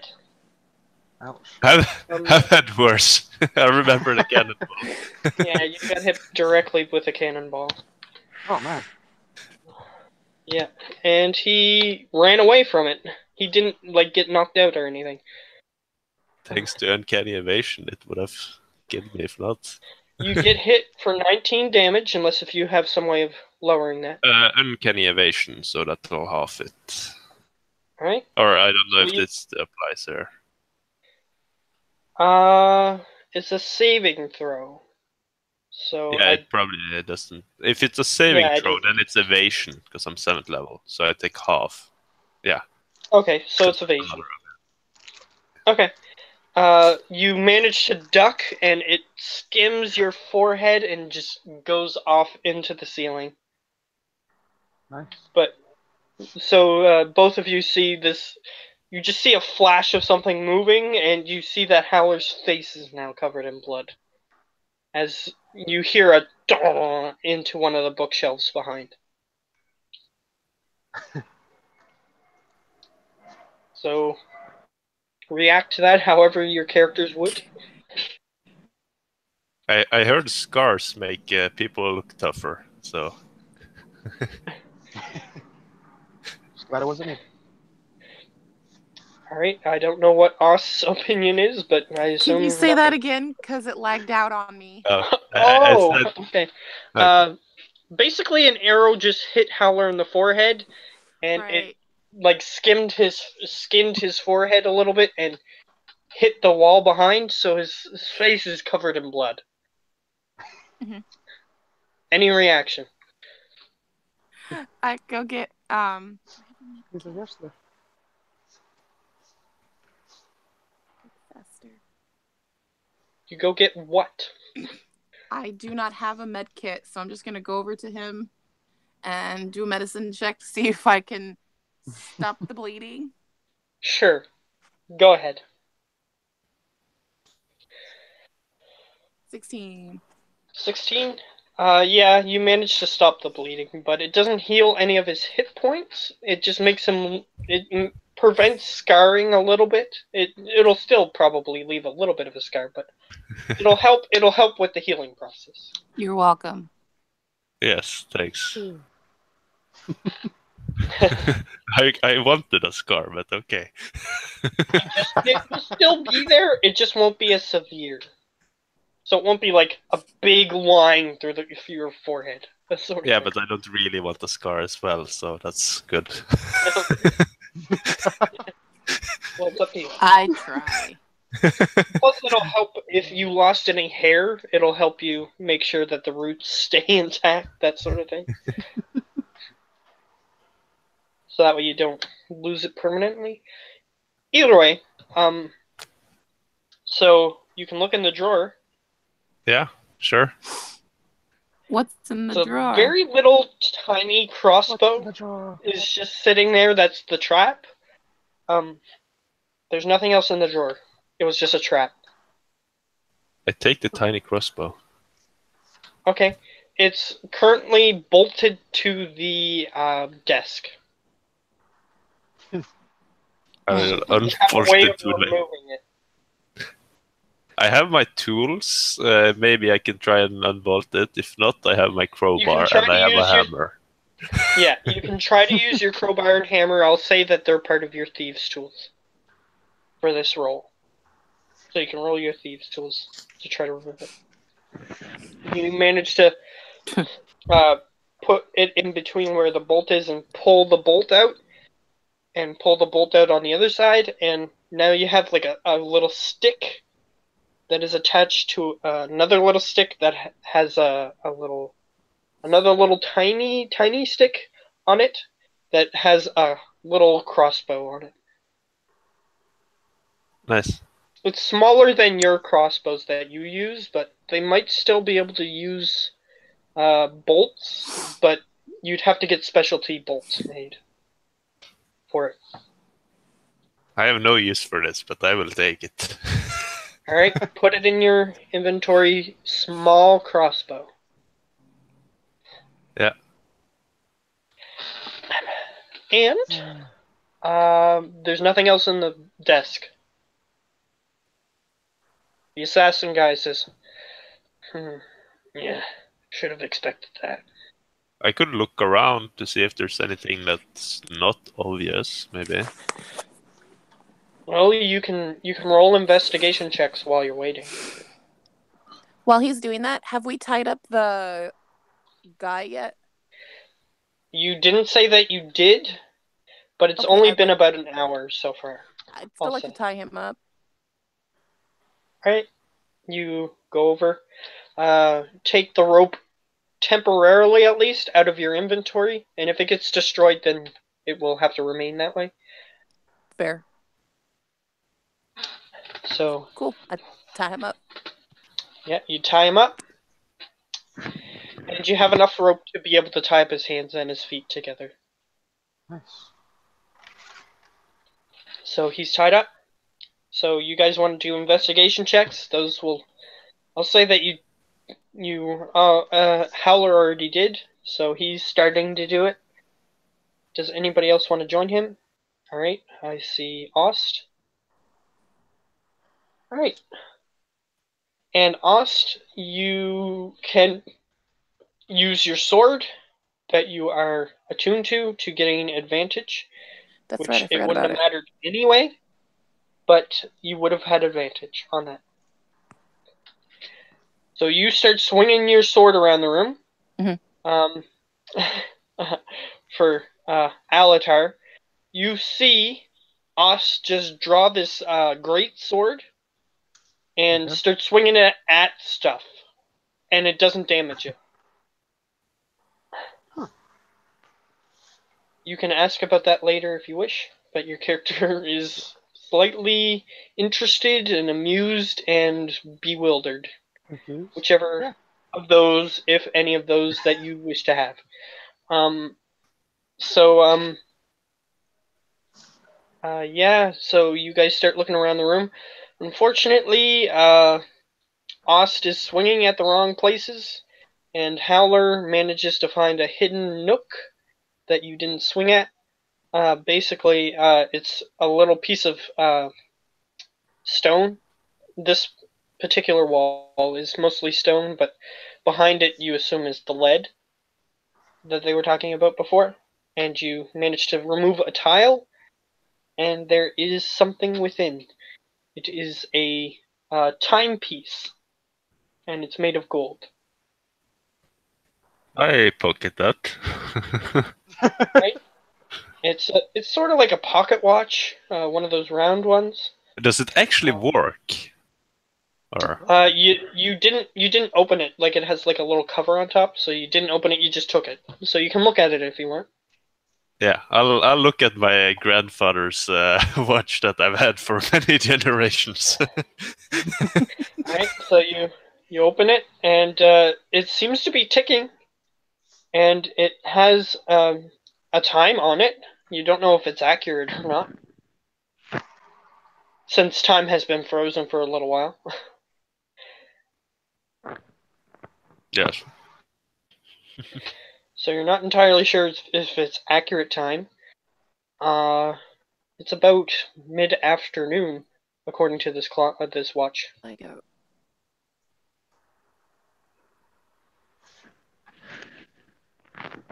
So take that as you will. You guys started doing this stuff in the morning. Is there any descriptions, iconography, or like a dedication on the watch? You can examine it with swing your sword. Another investigation. Yeah, you can swing your sword at it. While I'm holding it in my hand, just swing. Yeah, go ahead. That's what this weapon's for. Go ahead.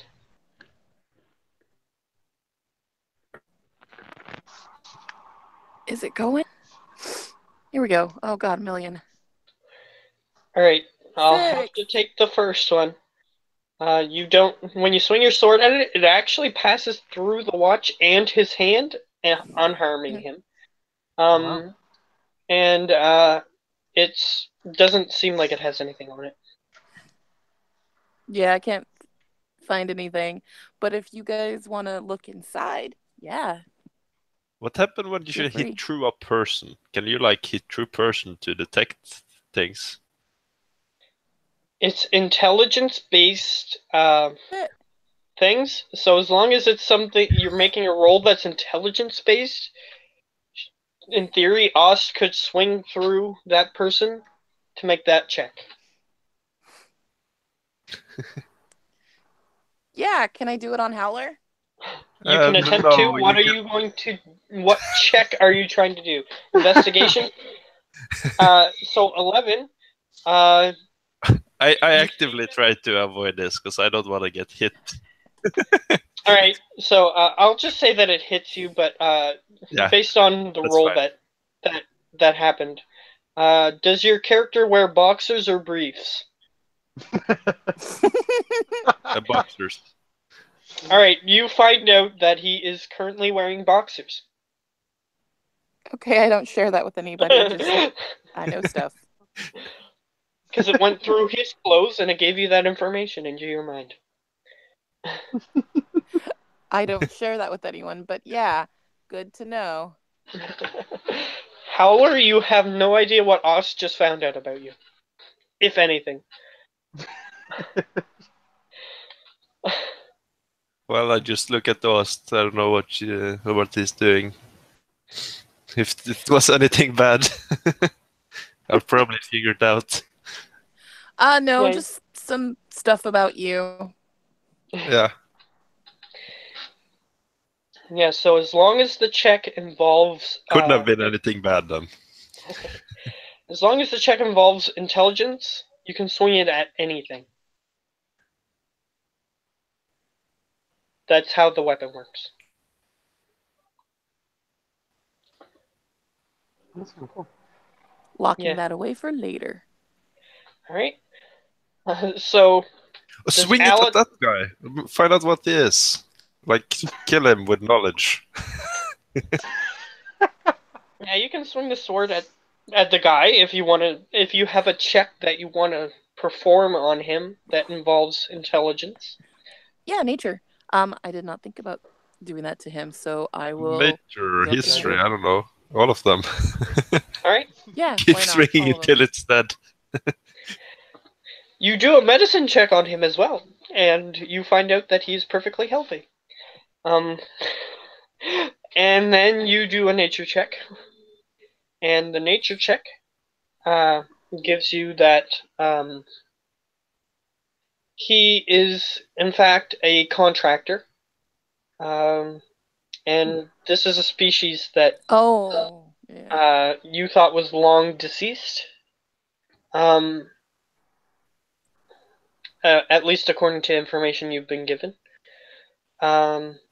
And you have a feeling that if he comes to without his clipboard, he might not be too happy. Oh yeah, what happened to that clipboard? We should probably have taken it. Yeah, it clattered. The clipboard is outside. Yes. And it clattered to the ground. We forgot. Did not say that you picked it up. Yes. Okay, how about religion? All right, go ahead. Even with a 6, this creature 22. is... Religion is intelligence. Oh, yeah. Is it intelligence? Yep. Ah, I made a mistake. Pardon my mistake. So, with that, yeah, this creature, there's something odd about it, and we'll get to that in a second. But with a basic religion check, contractors are, they're neutral good. Yeah, they're neutral good. I think. Let me double check. I don't. No, they're lawful neutral. Though, yeah, that's the one. It's lawful neutral because they stick to their contracts. And they don't care. They mostly don't care who, as long as the creature is not evil. So if it's a completely neutral character, they'll still do it. That sort of thing. They just tend not to make contracts with evil things. Which is odd considering it's working for the Shadow, but the Shadow might have some other influence over it somehow. But the odd thing about it is that it has a neutral source of energy within it. You're not sure why. And the only reason you got that information is because you crit it. If you didn't crit it, you wouldn't have gotten that piece of information. Boom.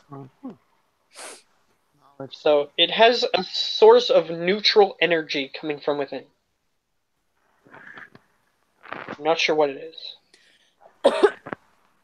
As in pure neutral, like not lawful or anything like that. Just pure neutral. this specific one, or have the contractors changed since this happened? You're not sure, but in the past, they would have been lawful neutral. But there's a source of that energy within it. And this is the only one that's been around that you are aware of for... And Vem is still with us, right? Or Yeah, Vem is still with you, but I'm he's just been silent relatively. Yeah, that's fine. I'm just checking.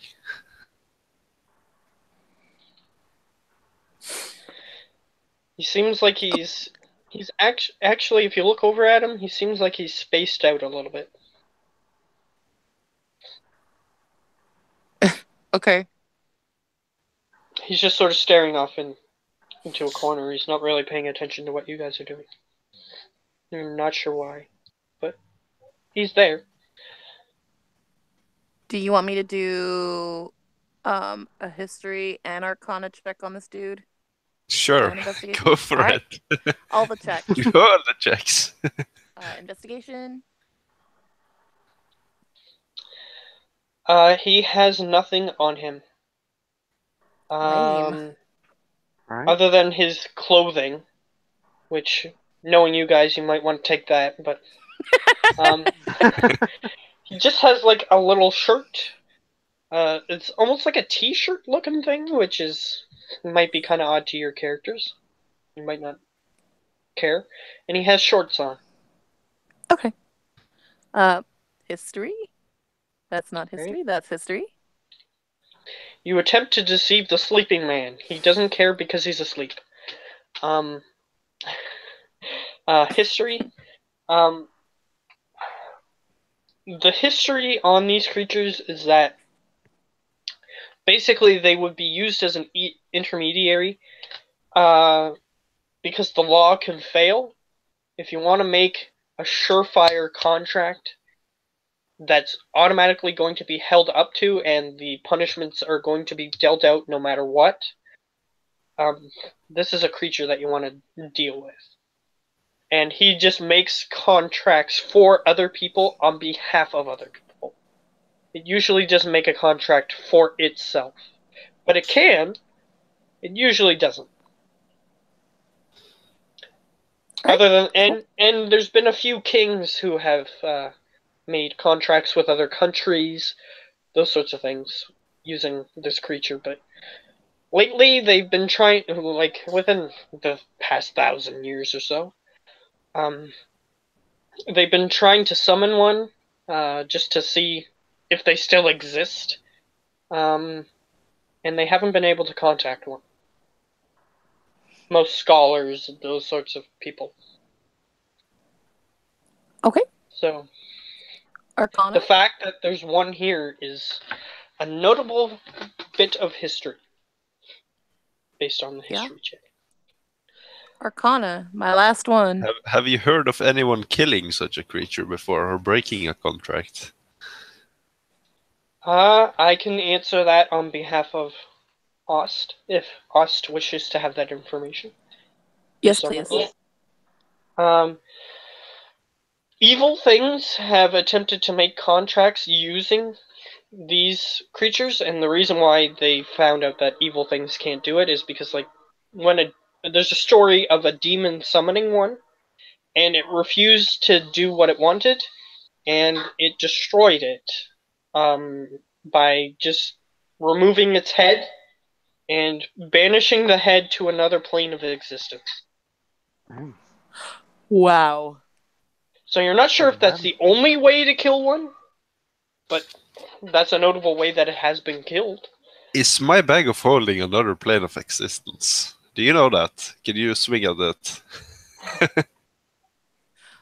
First, I'm gonna. I will. First, I'm gonna make do the Arcana check on the creature. Mm-hmm. Even with a 12, it's definitely got a strong magical aura that is emanating despite you guys being in an anti-magic field, which is extraordinary. It shouldn't have any aura at all in an anti-magic field. Right. Okay. Interesting. We're probably gonna die some point soon. Can I swing my sword at the bag of holding? Sure. Is it Roll. another plane of existence? Yeah, why not? It could be. What do you want me to roll? Arcana. Okay. To see the specific enchantment. 13, which is better than your previous one. Each one was one better. Wow. That's notable. Because last time you got 5 and 12, this is 6 and 13. Interesting. So, yes, it is a pocket dimension. So technically, it does count as a different plane of existence, which is why it can hold so much stuff. It's not because it's actually like a bottomless bag. It's because it sends stuff to another pocket dimension. So that's how the bag of holding works. And Okay, I if, relay that information. and if the bag is destroyed, the pocket dimension ceases to exist.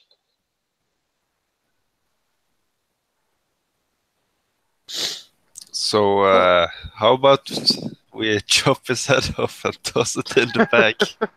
Don't you want to wait for him to wake up, question him, and then chop his head off? I'm just, since you were saying you think it's gonna kill us all and that sort of stuff, taking precautions is. This wouldn't be the first time you've killed a defenseless being. I kind of Won't be the want last to either. wait until he's alive or wakes up. Question him, and then if his questions aren't to our satisfactory, then we can just chop his head off and put it in the bag of holding. What about you, Alatar? What do you think we should do with him? I do want to cut his head off, but I'm leaning towards waiting. So we're cutting his head off while he's alive. Is that the plan?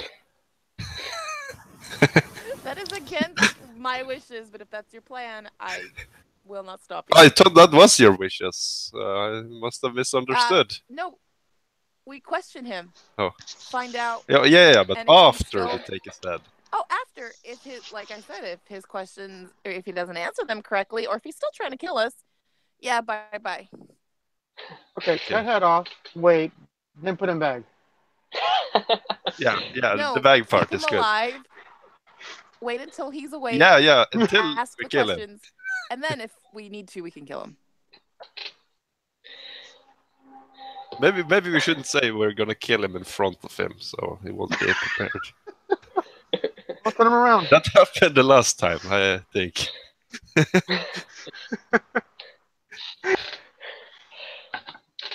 Well, either way, he is asleep.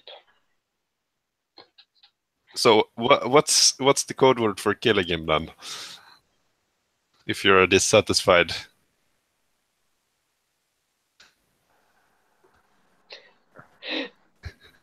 They don't want one. What happened? Everything just came at one time. What did I miss? Okay. He wants to know what the code word is for killing him. Oh! If you're dissatisfied. Fire. Tiddlywinks. What did you say? Tiddlywinks. Tiddlywinks. Tiddlywinks?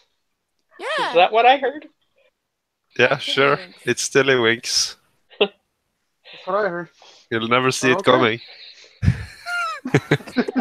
You'll be like, what? That's the last words we're going to hear, Tiddlywinks. Okay. Alright. I'm making another roll. I'm saying this is the second hour. Nope. With that, they do not do the thing that they were trying to do since I got a natural one. So, no, that didn't happen. So you guys are safe. So what do you guys want to do? You have another 6 hours approximately. I'll rest. I'll short rest, I suppose. I won't have time. All right, Yeah, you probably need it. You can take a short rest. I'll say that within those 2 hours you could have taken that short rest. So I'll say that that's already passed. If you want to take one. It's done. Can I do more investigating around the room, like places we didn't look at? You can attempt to, but it will be at disadvantage this time, since you Fair. already looked. Fair enough.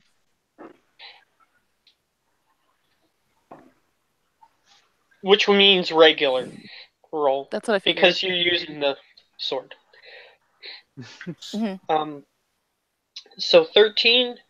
Yes. No, you don't find anything else. I didn't think so. Oh.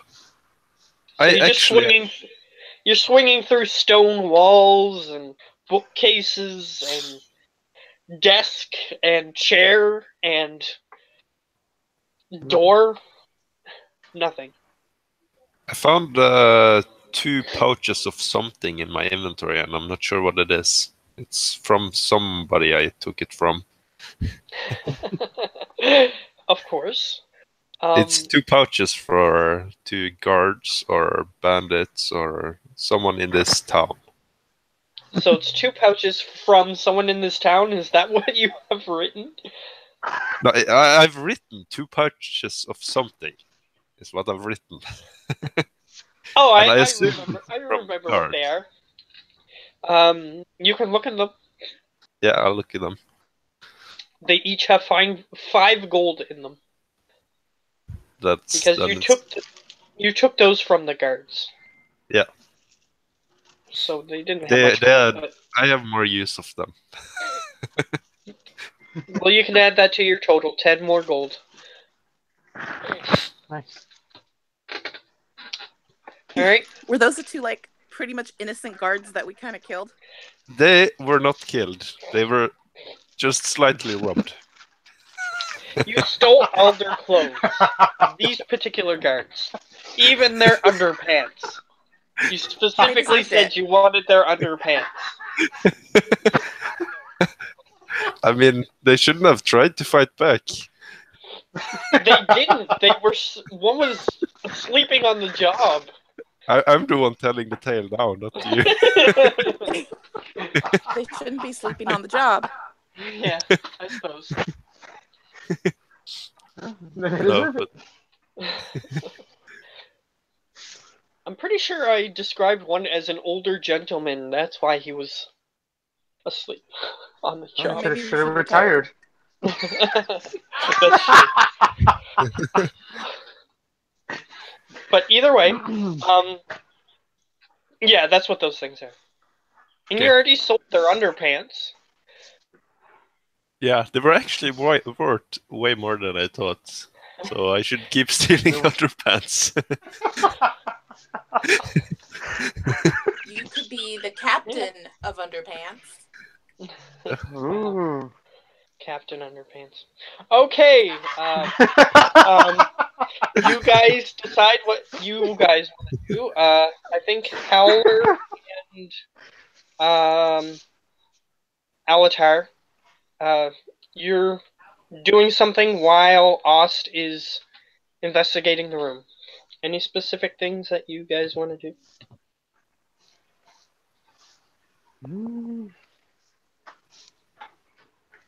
Not that I know.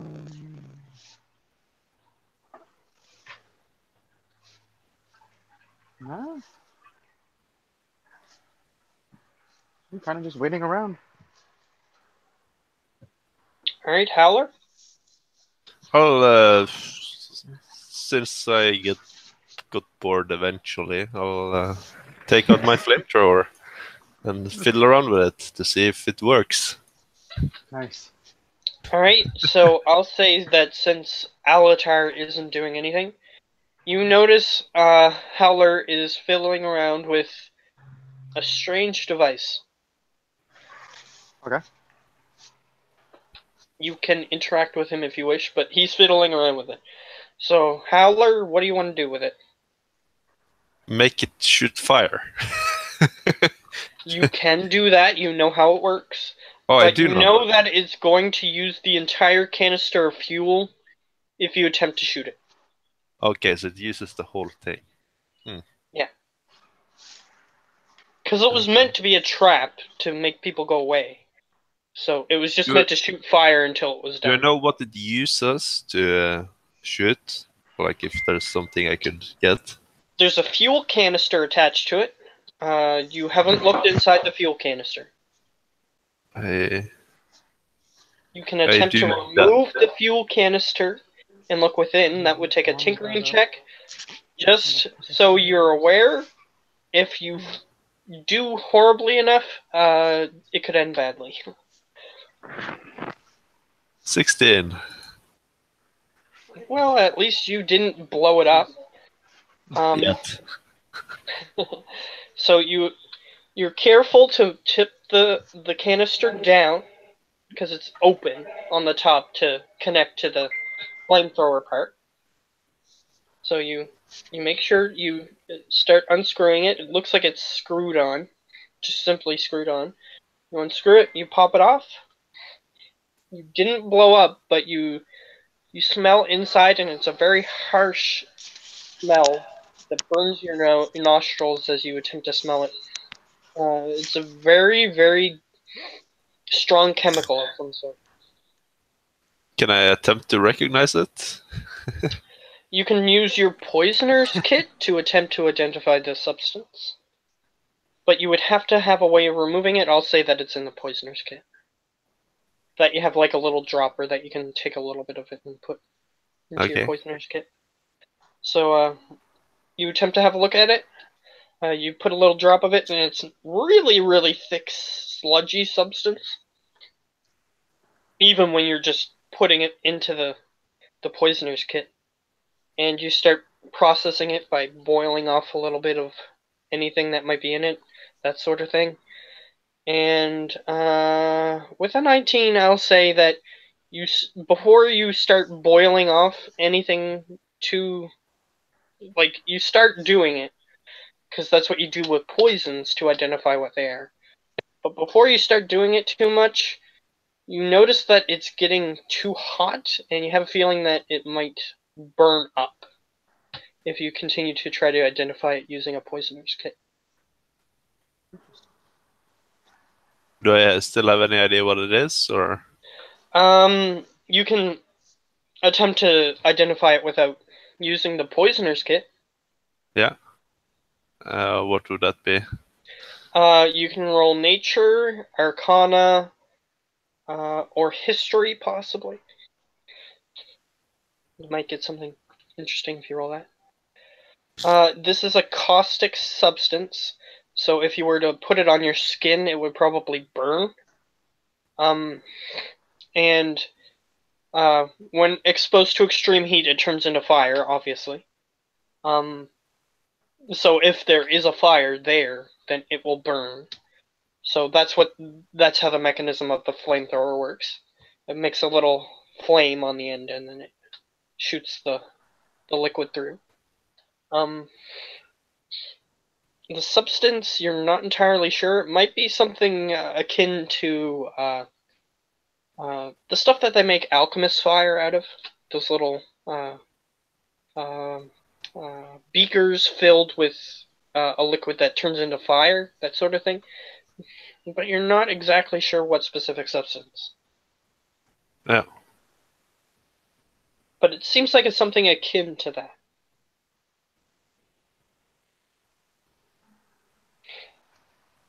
So Alatar, you see him fiddling around with all this weird equipment that he has just in his possession, and starts looking at this weird liquid that he has inside this contraption that he has. Any response?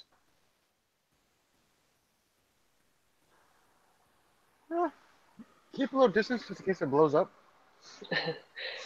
No questions, just gonna look. He's gonna look, cause figure it's his. He knows somewhat what he's doing with it. He seems confident, at least. but you're not sure if he knows what he's doing with it, but he seems confident. Because that's how Howler looks all the time, but either way. So, yeah, you discovered possibly what it is, but you're not entirely sure. Just keep watching to see if I can figure it out. Alright. Howler, anything else you want to do with it? No, I'll put it back together. Alright. You carefully, since you've already done it, I'm not going to get you to roll a Tinker's check again. So you just carefully screw it back on, and it goes back into place. And you place it back into your bag of holding, I assume. Yeah. Alright, now we're on the end of the 3rd hour. So, I'm doing pitifully. So, you still, you, like, the top of this area, you can, it seems like you can hear stuff happening in the bar above, which you didn't notice before. Might be something that is, was something that Torek liked, being able to hear the bar atmosphere. So somehow you're able to hear it above. You hear things walking around up there. Like, troop, troop, troop, troop. Like, boots on a wooden floor, sort of. Do you think they're gonna come after us, or do you think that's just where they are? Or do I hear it too? Yeah, everybody in the room hears it.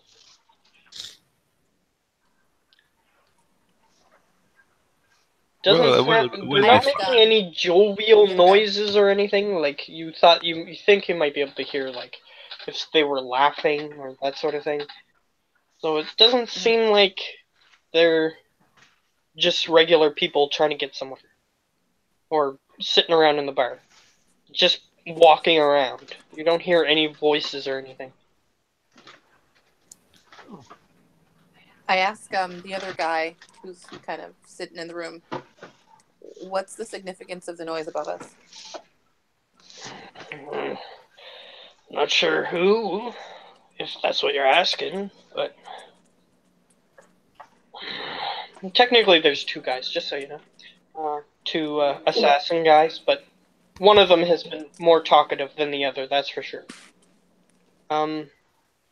Yeah, he's like, sounds like people walking around. You think time came back, or what do you think? Okay. Is You it can something do we the should be test again. concerned about? If you want to test it again, we're all here. We're not doing anything. I'm good not doing that. Shoot yourselves. This guy is at this point just sitting in the big chair, the desk chair. And also, you were saying you were looking for weapons earlier. Is yours not on you? He has a sword on him. He's like, yeah, of course I got a weapon. I was just looking for something with a bit more punch, maybe. Okay. That's all. I'll deal with what I got. I'll be fine. And the other more silent guy, he's just sort of crouching in the corner. You're not sure what he's doing. You haven't really been paying attention to him, because he hasn't been talking or anything. Yeah. And Vem is still sort of spaced out, looking forward, not really engaging.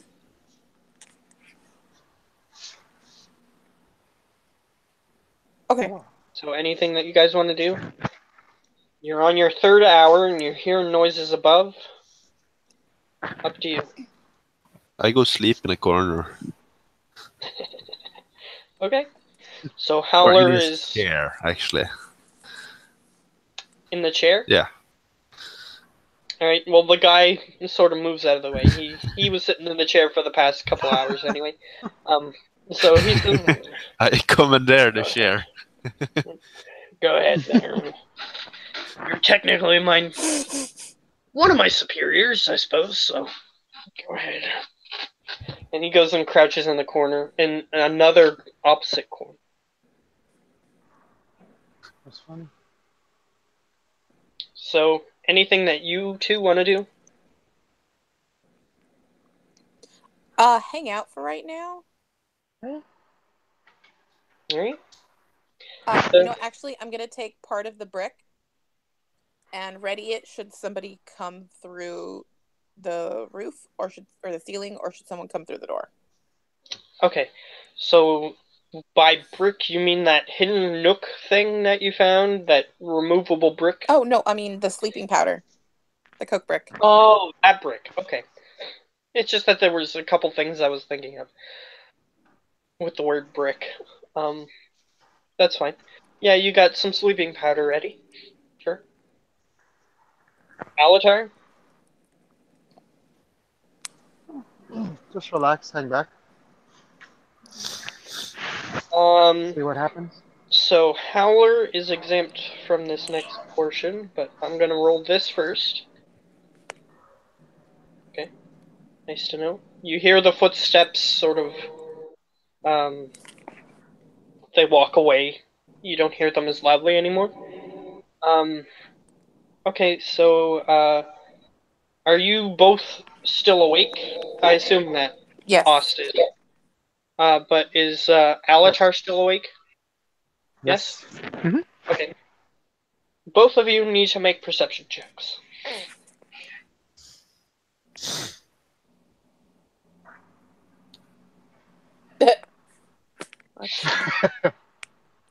Ost, you are too focused on waiting for someone to come in. You're not noticing what's happening within the room. Okay. As for Alatar, you notice them begin to stand up and walk towards Purple Dude. Wait, who's standing up? Them, the M. team skill leader. Yeah, the Thieves Okay. Guild leader Oh, okay. who was in the room. He Okay. gets up and walks towards the purple creature. Any intervention?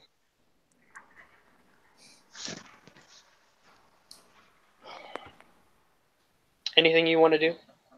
Alatar? Since you're the one who noticed. Thinking. Okay. I'm just I'm making sure curious. that you heard Yeah. me. No, just curious as to as to why he got up, but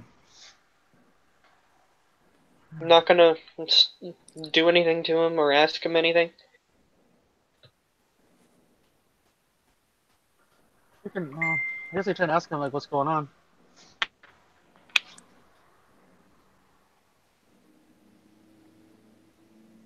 Sorry about that, I just need to blow my nose. No, no worries. It happens. I can ask him like, what's up? What's going on?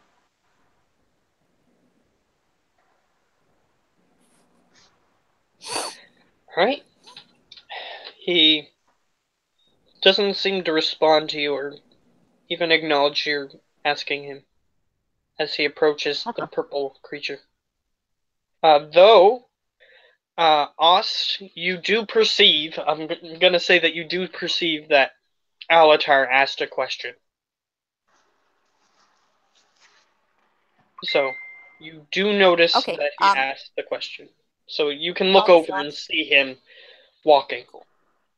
I'll just watch and see what happens. Alright? But unfortunately, Howler is asleep, so he has no, say in this at the moment. You see them sort of crouch down in front of the creature. And he starts looking it over. He puts his hand on the side of its face. And he says, "So you're the one who did this to me." And he's just sort of looking at it for the moment. I'm going to give you guys a chance to react if you wish. I'm gonna get up, clutching the sleeping powder, and just ask, be about 10 feet away. Okay. What did you just say? He looks over. This thing's the one who cursed me. Or whatever this thing is. And he points to his leg. What is significant with his leg? You don't remember? No. He has 4 circular holes in his leg, and you were trying to cure it. Oh! Just put the Yeah. collectors around, huh? Yeah, that guy. Yeah, he has 4 circular holes in his Achilles tendon, which seem to be connected to the contractor in some way. Okay.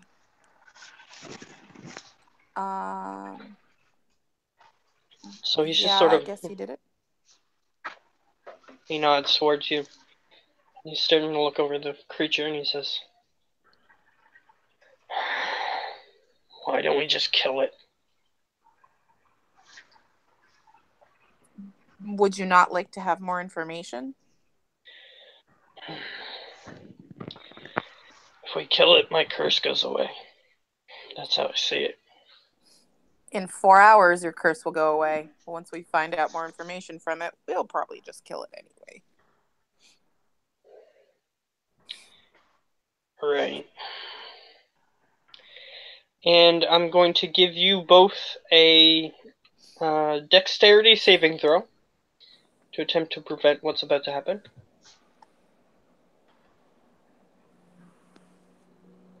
Yeah, no, I got a 4. Alright, Alatar? Alright, you have the choice to prevent what's about to happen. I'm going to make little pauses in between the steps. It's going to be it's technically happening within like 2 seconds. Okay. So I'm going to say you have the choice whether or not to stop what's happening based on what you see. Mm-hmm. So you see him quickly go for his belt. He attempts to draw a knife. Do you allow him to continue? I'm going to try to stop him. Your dexterity save prevents you from getting there fast enough. Of course it does. So, Alatar, he has the dagger in his hand. I'm trying to stop him because I don't know what he's going to do with it. Alright, so you can walk up and hit his hand if you wish to knock it out. Okay, I'll do that. You knock it out of his hand, and he quickly gets up and grabs you around the throat, or around your collar, like your clothing. Okay. He's not actually grabbing your throat, he's grabbing your clothing. And he slams you against the wall, and he says, "I want to end this, now!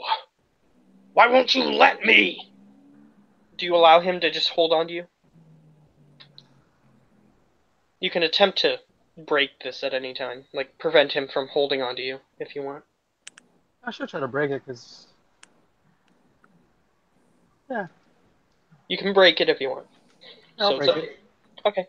So you just push his hands off, and he just sort of looks at the corner dejected, and then he goes back to the corner and just looks at the ground now. Okay. So he's back to his sulking position. Mm-hmm. The dagger is still on the floor.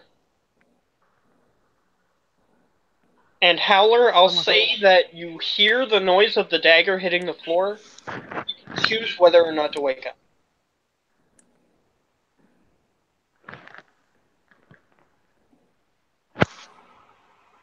That's for Howler. Do you wish to wake up?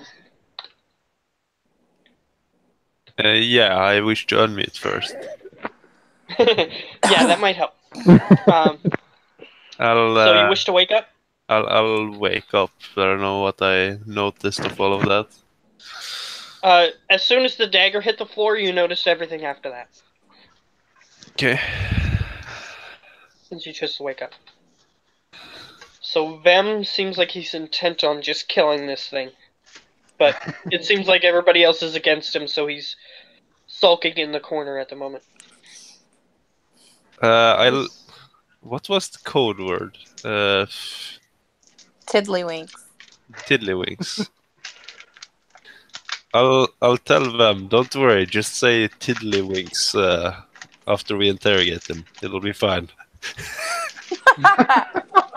He glances over to you and he says, "I appreciate the sentiment." And then he still stares at the floor. I go back to sleep. Okay, I'll say that didn't count as interrupting your sleep in case you wanted to gain any benefits, possibly. But I I'll probably say won't. that didn't. Yeah, I'll just say that for formality's sake, it didn't interrupt your sleep.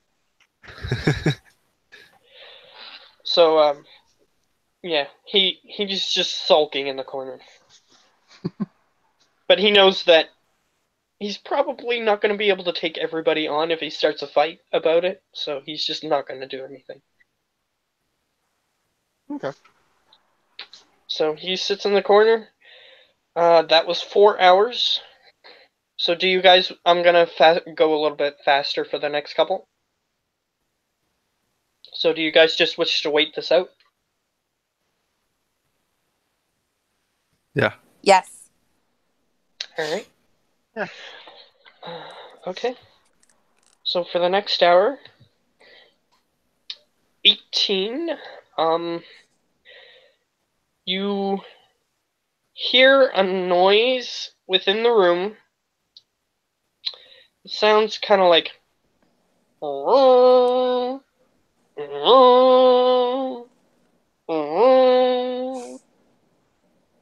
You don't know what that means. Great. I'm gonna ready the sleeping the powder. All right. I wake up. All right. And Howler, as you wake up, you look over and you see one of the assassins getting his weapon ready as well. So they're breaking in here already. Yeah. We should probably Yeah. just kill it then. That is Okay. the alarm sound. So they have yet to see the door, but they walked in front of it. Okay, so the door itself is hidden, or? Yes, the piece of metal on the other side blends into the wall. Oh, okay. So we should remain hidden as long as they don't discover the secret entrance. Okay. How Sure. easy is it to discover the secret entrance?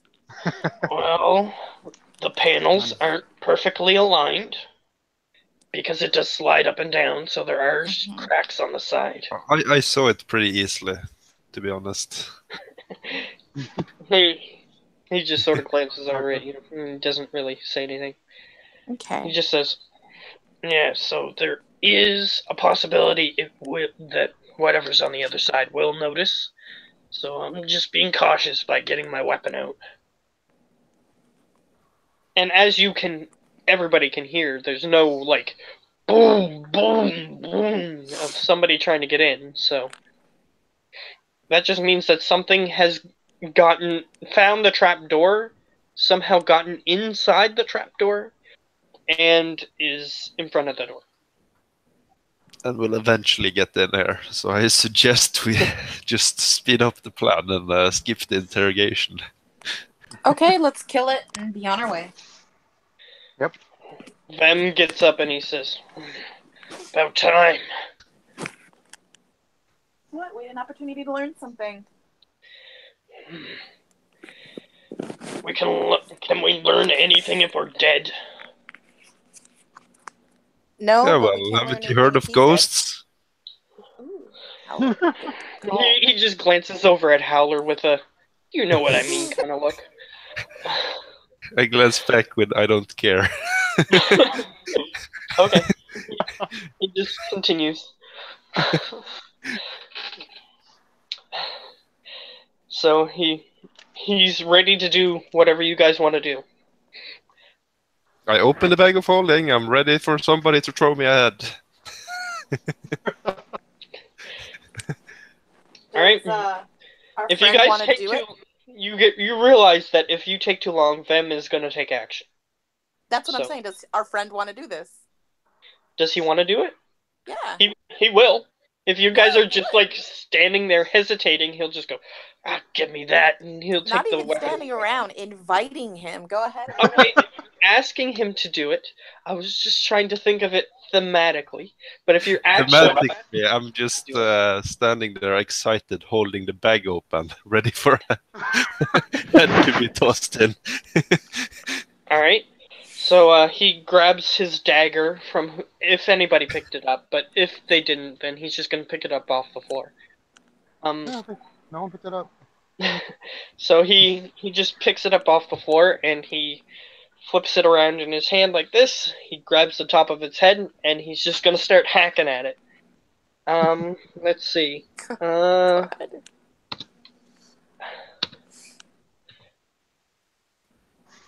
Unfortunately, it doesn't pierce its skin.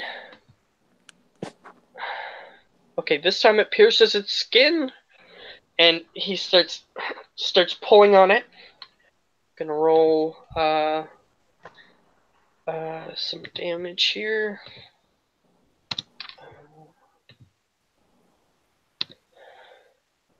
Since he's going for a coup de grace type situation, literally. He starts dragging it through, and it still seems to be just sleeping as he drags it through, and the knife goes through, but it didn't cut off the entirety of its neck. And he's like, "This is a hardier creature than I thought." He stabs into it again and starts trying to take more off. Mhm. Let's see. Or maybe you're just out of practice. Ooh, burn. Shut up. And he starts dragging it along again. So 6. And this time he still hits. He manages to cut into it again, and he drags it along. And you can see like different like a vocal, like the different tubes in the throat are exposed at this point. Okay. And as he starts to sever where the vocal cord would be, the knife touches the vocal cord, and it goes right loud, and you hear on the other side of the metal door,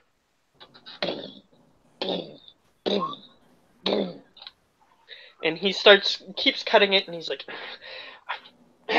he shrugs, and he looks up at Howler. "What do you want me to do? I can't." He cuts through the vocal cords completely at this point, but there's still something at the door banging. What? This is just a door. Go away. Okay, if you're seriously gonna say that to the door, make a deception check. At disadvantage, I hope. Yes, at disadvantage. It might work, you never know. Go ahead. 15. Okay, they're gonna roll insight against you. So they actually have a chance with 15. Roll one. Let's see. They just barely made it. They're like, "Doors don't talk." Boom, boom. I'm a new type of door. We talk now. They're cost more Don't money. believe you. I understand you don't have them because they're quite expensive. Unfortunately, it didn't work. So you can keep going down that, but he's not gonna believe you.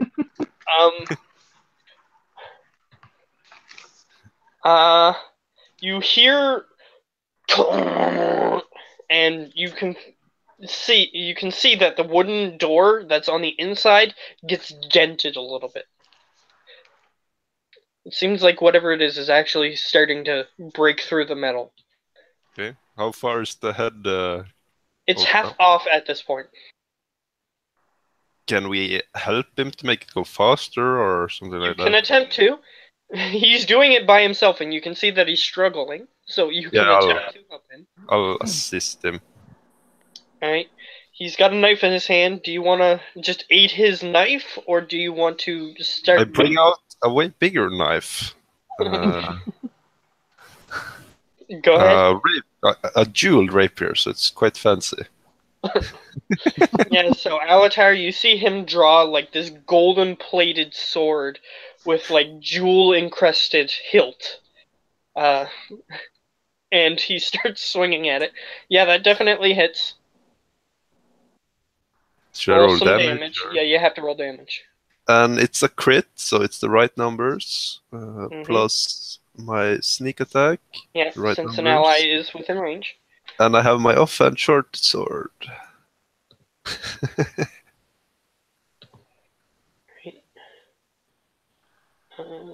Just adding up. Okay. You managed to completely decapitate it, but the head falls onto the floor. That's how it's done, I tell them. He says, "You cheated!" Cheated? How did I cheat? I cut his head off. What I was supposed to do. What you were unable You to. used a sword! I was using a knife! This is a rapier. Can you not see the difference? He just face palms, and while that exchange is happening, you two see the head roll on the floor, and you know that the door is being smashed in.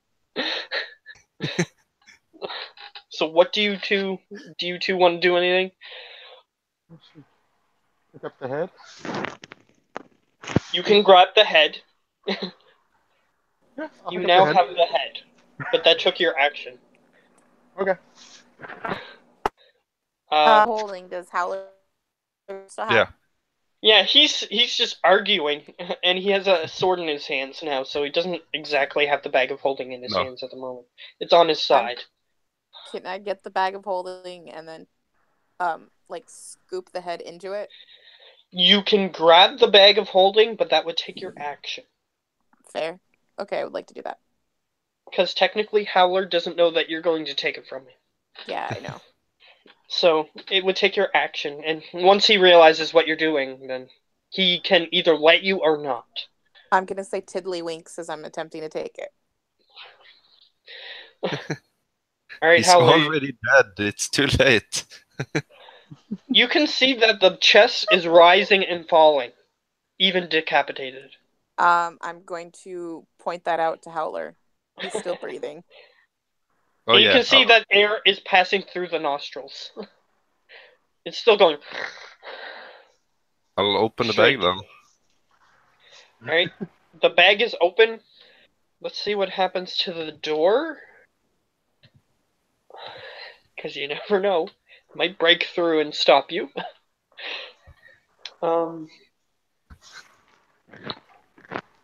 The door breaks down on top of us. We all get bludgeoned to death. End of campaign. It's an ever more increasing possibility at this point. Alright, since the door is partially damaged, that is sufficient to smash the door in completely, but it takes up its entire action. This creature that is currently walking into the room is a very strange creature that you probably haven't seen in this area before. It's an ape-like creature. It's covered in shadow completely. Okay. And its head is a slightly larger, and its fists are slightly larger. Ever heard of DK mode, the cheat? Sort of looks like that. A gorilla with that. Right. So we all notice him, right? Yeah, it comes in, and there's a dude standing behind the gorilla, and he's rushing in as well. So there's a gorilla and a dude. I tell them we don't have any bananas here. Go away. The gorilla just goes in your face. I wish I had bananas in my bag of holding now. And the guy is just rushing up, and he sees that there is a head in someone's hands, and he's going after that person, which is Ost. Or, not Ost, Alatar. So he's standing next to you, Alatar. It looks like a regular town guard. He's got the regular garb on and everything. And he's just standing next to you with a sword in his hand and a shield in the other. You also know that this underwear is worth quite a lot. Whether or not that information is relevant at the moment, you can decide. So I'm gonna get everybody to roll initiatives. And enemy initiative. Just to see if you can get the head in before they try to stop you from what you're doing.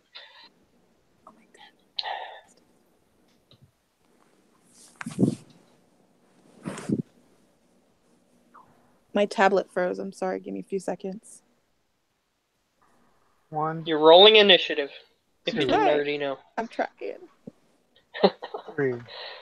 Just if you didn't already know. I thought that maybe your camera might have froze or whatever. Your sound.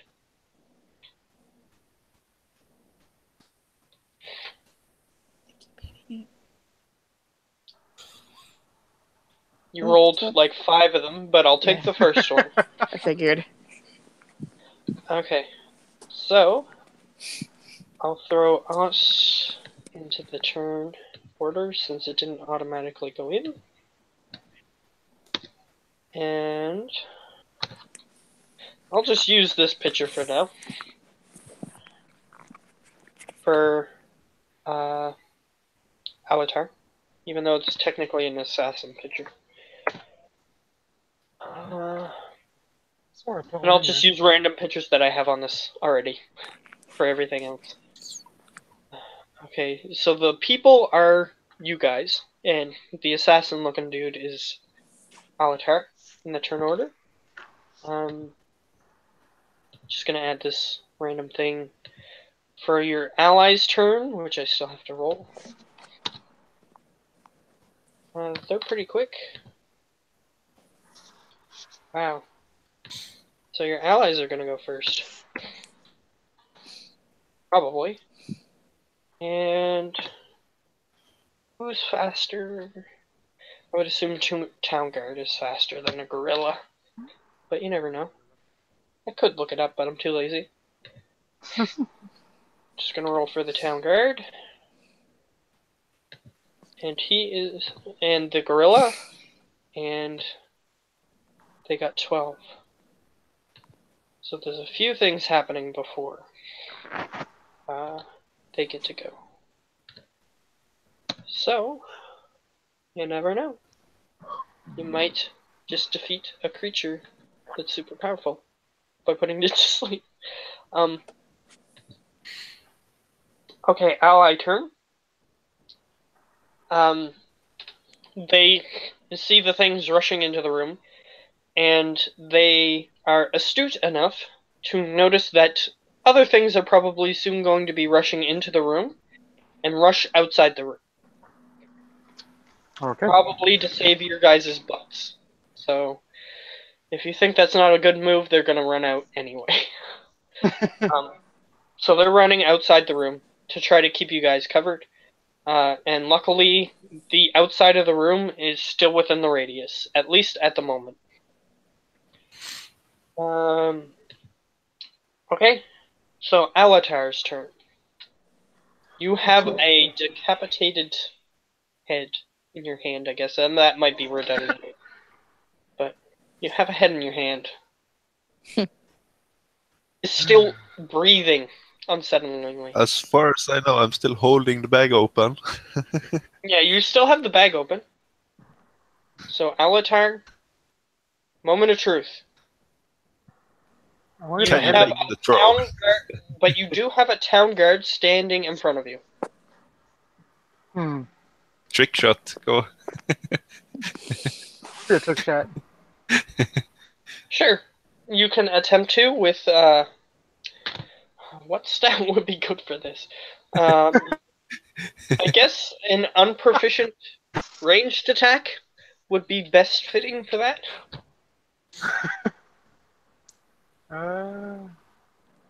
I don't know about you, but I don't think you're proficient in head throwing, so. Not that I'm aware of, no. What would I So, even roll? Like, what would I even roll explain for that? unproficient roll for attack.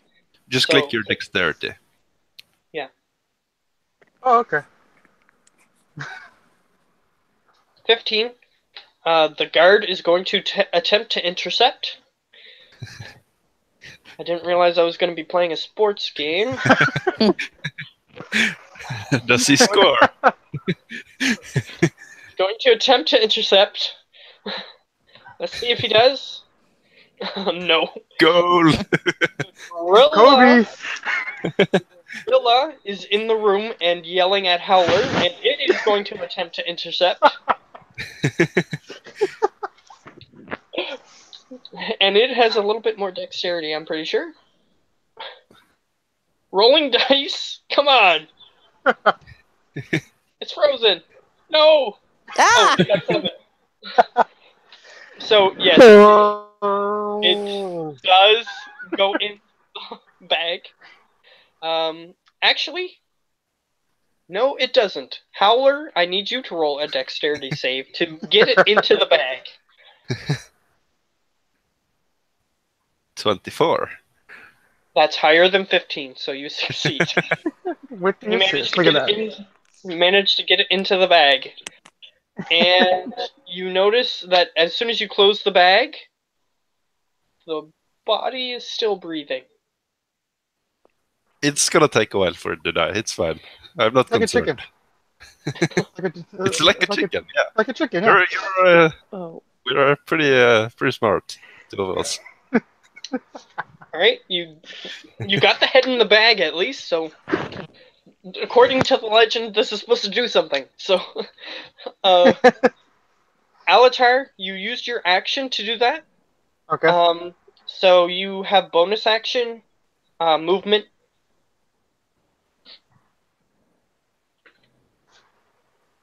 If you want to move away from the guard that's standing in front of you, you can do that, but you will provoke an opportunity attack if you move out of its range. The sewer entrance is currently closed because they decided to close it after you guys weren't using it. So you would have to pull the book to open the entrance if you wanted to go that way. I'll try and go that way. Alright. You have to walk up to the book, but unfortunately you have no actions to pull the book with. So, That's fine. at the bookcase. Okay. I mean, that's a lot in 6 seconds that you just did, so I think it's fair enough. I'm a good multitasker. Alright. Enemy turn. I'm gonna do the guard's turn. You didn't move out of his range to get to the bookshelf, luckily for you. So, he's just gonna attack you, since you threw that dude's head in the bag, and he's still not sure what that accomplished. But he's still gonna hit you, because he's a bad guy, basically. So, D20... Does a 17 hit you? It does. Alright. He gets a couple of dice.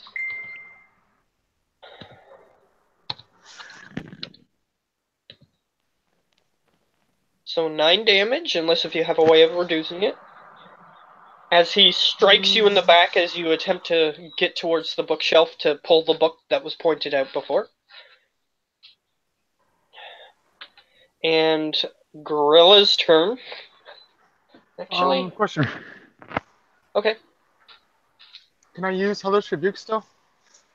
Even though I was faced away from him? Could you use what, sorry? Hellish Rebuke? Yeah. I'll say that you can. Even if it thematically, the rules say you have to be facing him, it doesn't matter. It's just thematic, so you can just turn your head around and do what's required. Okay. I think he's on the guard then. He has to do a dexterity saving throw. It's Okay. 5d10 damage. Wow. Dexterity saving throw.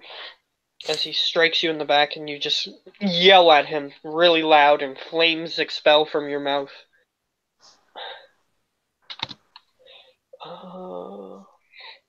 Let's see, he had a 3 before. So to be fair. Okay. He nat 20'd it. So. Of course. It's 5d10, so half of that. So roll 5d10. Yep. Half of that. You can do that in your dice roller. You just put 5 at the beginning, and then you put the d10, and then you hit roll. Great. 36 heft. 18. Yeah, because he made a save.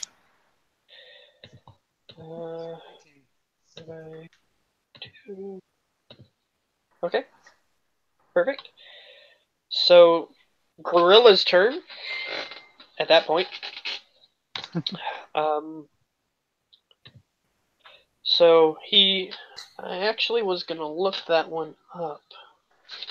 Just to make sure it doesn't have like multi-attack. Regular gorillas. I don't think they do, but I'm gonna double check.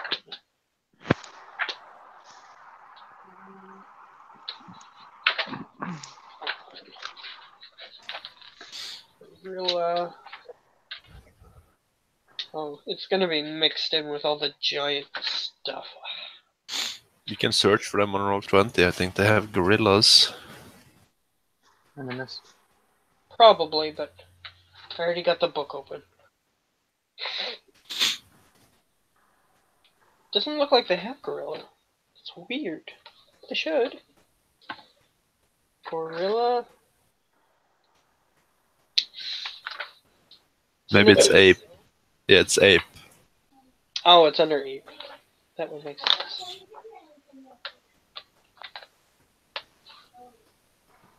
Okay. Yeah, they do have multi-attack.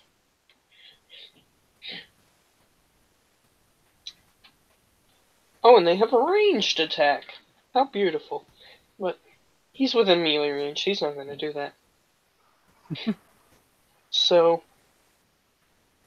he's just going to punch you twice, Howler, or he's going to try to. Yeah. Alright. Just make sure I get the right stats here. Plus 5.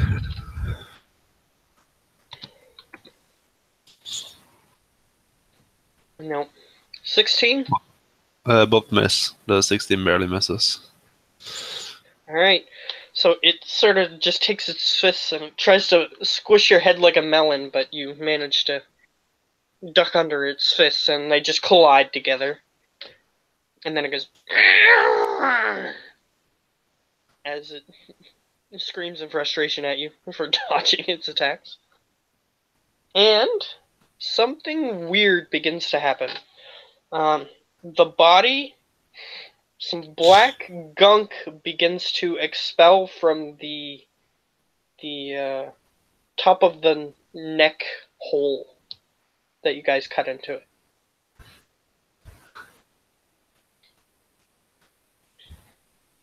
That's fine.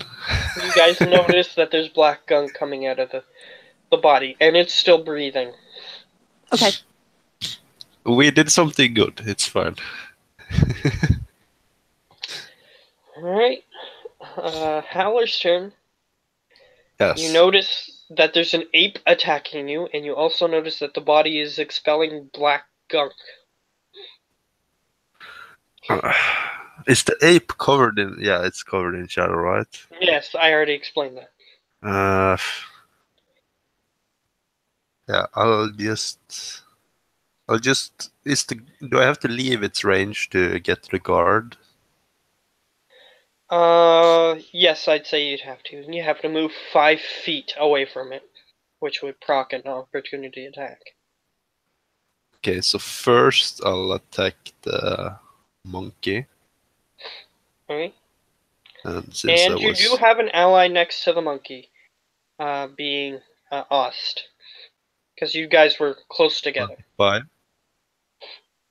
25 hits, yeah. It's an ape. So 24 damage. Alright. Keep track of that. G4. Alright.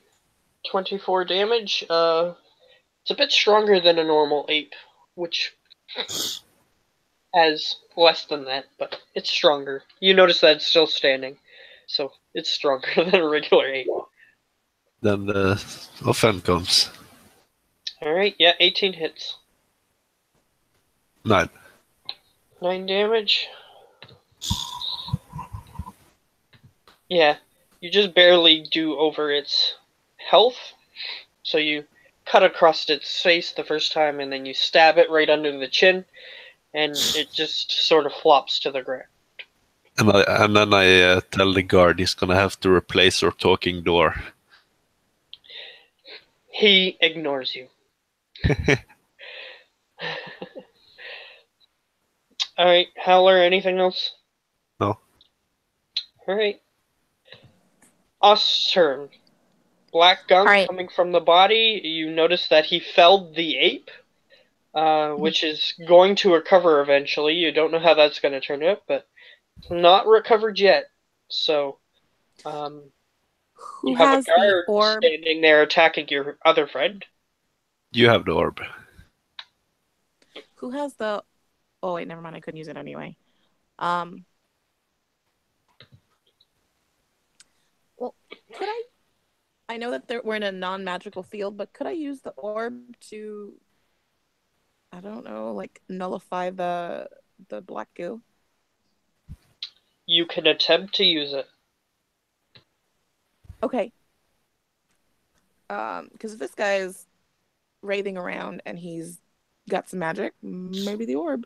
I take the orb out and I try to get it to nullify the black goo.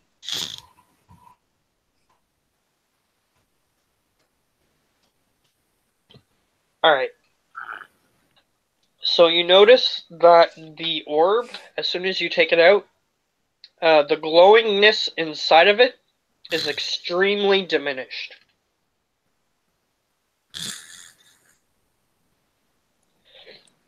Okay. I'm still going to try to get it to work, and if not, then I'll put it back. Alright. You attempt to activate it. Yeah. It begins to flash letters at you as if it's trying to communicate, but you have a feeling it's not going to be able to communicate fast enough for you to understand what it's trying to say. Okay. Like, it's very diminished, but it's still flashing just a little bit when you try to activate it. And it seems like it's using its way of communicating. What you get within the time of your turn, I'll say, is read it, and it helps. It's helpful, and then if TOO not, I'll decide. R, and that's it for this turn. TOO space TIR for me. That's it for your turn? I apologize. My thing went out again. Can you please repeat that? Okay. So it attempts to signal to you. Right. And it says TOO space TIR before the turn ends. Okay. You can interpret that however you wish. Oh.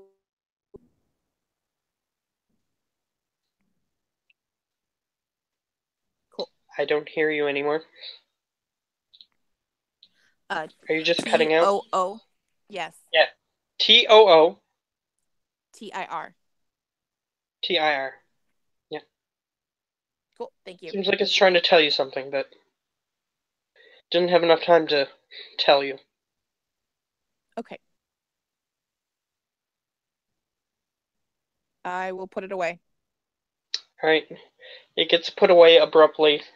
Hopefully you understood what it was trying to say, though. That's what it hopes, anyway. I think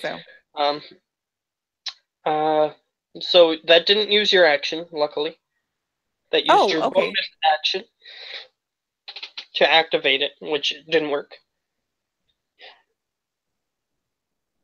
Okay. I can't use magic. I'm gonna go over and try to hit something with my mace. All right. Poof. What happened to my mace? It's not working. This was the problem we ran into last week. Yeah, and yesterday it actually had or last week it had information. This week it doesn't have any information. I don't know what happened to it. Awesome. What's the mace stats? Anybody? I think it's 1d6 or 1d8. Is it 1d6 Howler or Ben? Yeah, I'm muted again. Yeah, they're 1d6 the maces. Okay. Strength and bludgeoning damage. Yeah. Alright. So that's the hit, I assume. Yes. 17 hits the guard. Woohoo! And it was 1d6. You said correct, Ben. The 1d6 plus your strength. Thank you.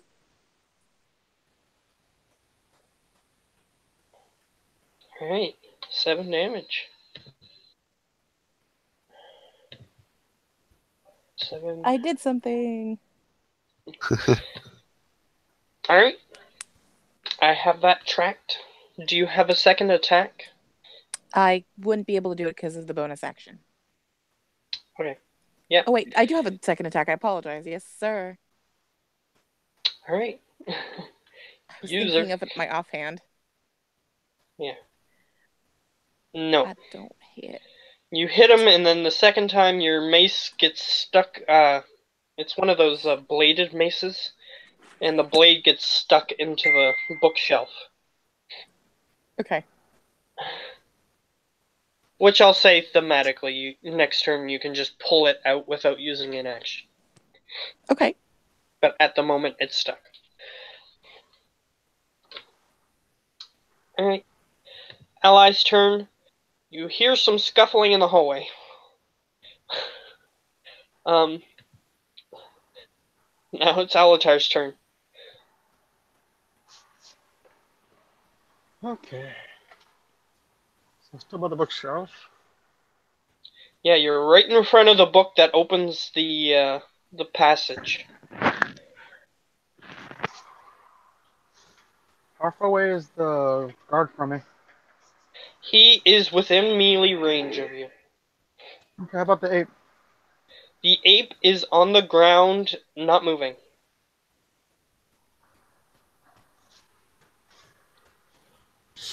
Then I would go with probably the daggers and on the guard. Alright. Swing away.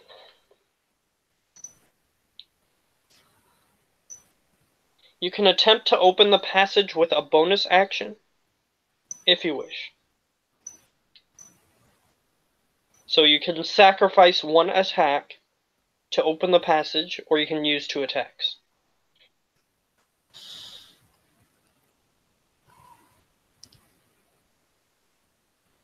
It's not doing it.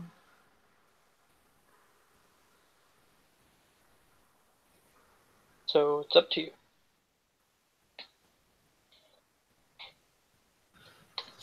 I'm trying to do the daggers, but it's not doing it. Click dagger in your weapons section. There you go. Clicking the wrong one, sorry. Yeah, that's alright. 9 misses. You clank it off his shield. So you can swing again. You can swing again. Or you can attempt to open the passage. I will try to open the passage. Alright. You know which book it is, so you pull the thing down, and it begins to open, and the guard is actually in the way of it opening. Of course. So, he sees that the door is beginning to open, and he stands between you and the opening. Okay. Good times. So he's attempting to block anybody from leaving, but he's a guard. You might be able to kill him before. Hornets, yeah. Yeah. So, his turn. Let's see. So, it was 3, I think. No, it was 5 for his weapon. Oh, he critted. And he's swinging at you, Alatar, because you're attempting to escape. Yeah, of course he got me. Alright. So, he gets 2d6 plus 2, if I remember correctly.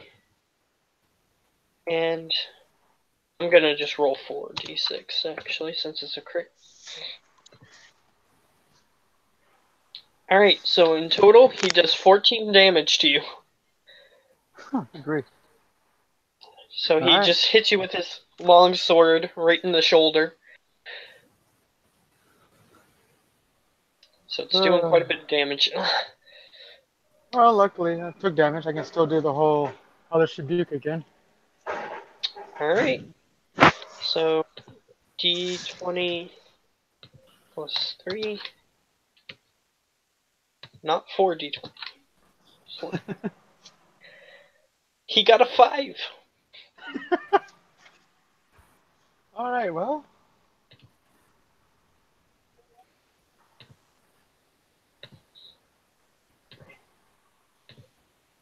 Huh. Alright, so he failed this time, so he takes everything. Perfect, all 24.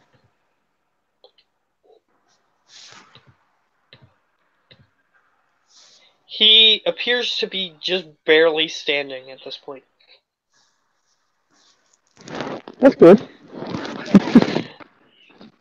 It looks like he's just barely hanging on, but he's very adamant about... He's like got his shield in front of him, and he's just holding it in front of you, attempting to block your path. Of course he is. And you guys glance over at one point during the 6 seconds, and you notice that the black gunk seems to be lifting above the neck and seems to be forming a shape of some sort. Huh.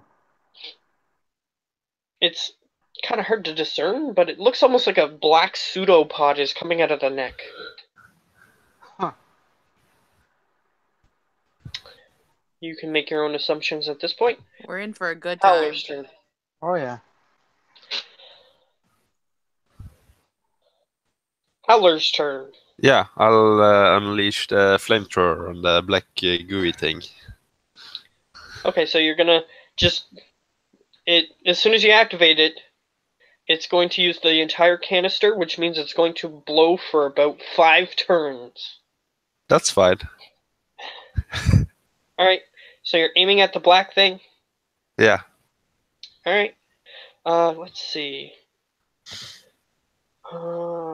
So, what I'm gonna need you to do is roll 3d10 in fire 3D10. damage. Yeah. Because it has no way of just avoiding you, so the dex save doesn't matter. So 3d10. Okay. Plus 16. And that is the damage the flamethrower did. So, you guys witness as he just reaches into the bag of holding and pulls out this mechanical device that he's been fiddling around with. And he just pulls where the trigger is on the bottom, and it just goes... All kinds of fire comes out of it. Towards the desk. So now, the desk is on fire, and so is the body. That's fine. This is fine. This is fine. Yeah. So that's your action. You still have a bonus action and movement, if you wish. For my bonus action, I'll throw a dagger at the guard. Or shoot him Go ahead. with a hand crossbow. If I can Shoot use him my with the offhand. hand crossbow if you want. Yeah. 16. That hits. And it doesn't matter because he is felled. Okay. And I also will have to go now. All right. Yeah. Okay. Yeah. I'll use you fairly well for the next 10 minutes, I guess. And then we'll end. So if you want to stay for the next 10 minutes, if you can. Yes. All right. I was sort of talking to him, but he's already gone, I guess. I didn't realize that. That's all right. Okay. So that's his turn. I assume he's not going to move because he's sort of flamethrowing this body. All right. Ost. I'm going to attempt to hit something. How's that monkey looking? Or the ape? Or gorilla? The ape is still recovering on the ground. It takes about a minute for it to recover, so about 10 turns. If you wanted to just kill the guard and run away, it wouldn't recover before then. So yeah, it's up to you. I'll try to kill the guard and run away. All right. Want me to roll? Yeah, swing. Or actually, the guard's down. I just remembered that. He is down. So you don't have to kill him. If you don't want to. What a waste of a 19. I just forgot. You can hit him while he's on the ground if you really want to. Sure. I'll hit him on the ground. Alright, pong! As you begin to run past him. You have a feeling that he is either dead or one of those shadow creatures that can recover. Okay. So, I'm not sure. Let's... the head is in the bag, right? The head is in the bag of holding. GT. Let's go. Alright. So you get out of there. So you move about... I think your movement's 30. If I remember. That's correct. It is 30. Okay. Yeah. So you get down about 30 feet down the hallway. Do you swing your mace at the downed guy? Sure. Alright. Sure. Scuffling in the hallway. That's that turn. So Alatar, you see that Ost is now running down the hallway. Okay. Down the open passage that you opened.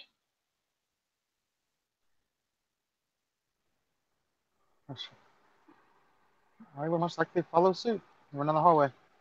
Alright, you run down the hallway. Alright. So, enemy turn. The only enemy that's in the room. The body begins to stand up, though it's hard to see because it's on fire. That's the only thing that happens on that turn. Okay. Howler, he is going to cover you guys' escape by, he's going to back up and follow you guys, but he's just going to have the flamethrower spewing fire behind you guys since he can't turn it off. That works. So, he's going to try to stay closer to you guys, and he's going to make sure that the flamethrower doesn't hit you, so he can only move 30 feet back. So he's going to use the disengage from this enemy that is just now standing, and he is going to move into the hallway and move 30 feet. So he's standing right behind Ost. Okay. So Ost, right behind you, you hear as flames are being spewed behind you guys.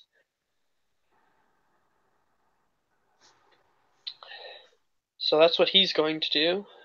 He's going to, like, basically burn the hallway behind you guys, so that way nothing can come through. Plan. And as you guys go through, you notice that the scuffling in the hallway stops. Because you guys you moved your anti-magic radius away from those assassins. And Vem, I completely forgot Vem. Wow. Oh yeah. Oh god, yeah, I didn't even think about those guys. Yeah, Vem is going to be following you guys, but he hasn't been attacking for some reason. I'm just gonna say that he hasn't been attacking, just to make it easier. For sure. So Okay. you guys managed to get to the enemies before he did, is what I'm gonna say. Okay.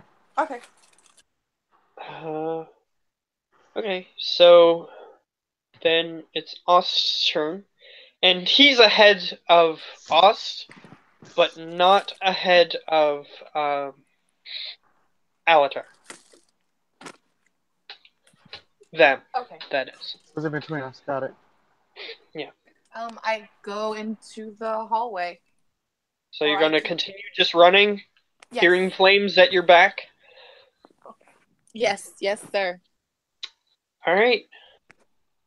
Since we're only going for another 5 minutes, so we'll just continue. You no longer hear your allies fighting,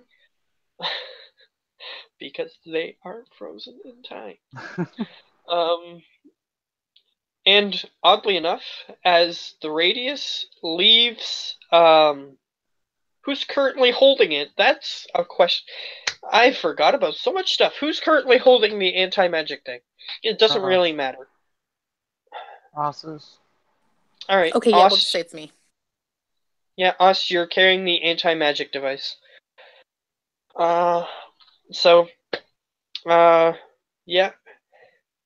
And the thing that I was going to bring up is, the interesting thing is when you move the radius away from the fire also freezes in place. Ooh, that'll be fun for Oh, later. that's cool. Right? So, whenever time unfreezes from whatever this effect is, then it's just going to begin burning the city down. Though it might have, as long as you don't blow it above ground, you have a feeling it'll just burn that room. Okay. So it is now Alatar's turn.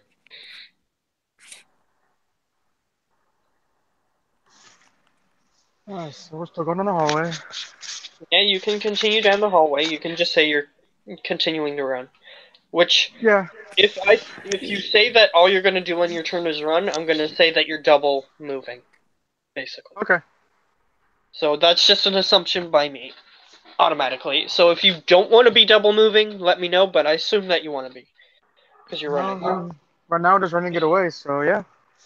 Yeah, I'll assume double movement. Okay, so enemy turn. You hear behind you. You'll not get away that easily. As a flaming body is continuing to follow you down the hall, and you notice that the head has reformed somehow. Though it's kind of hard to see through the fire, but you do see that there is now a head on the previously headless body. Oh God, why? We sent it to another plane of dimension existence. It seems like the shadow that was coming out of its neck is no longer there.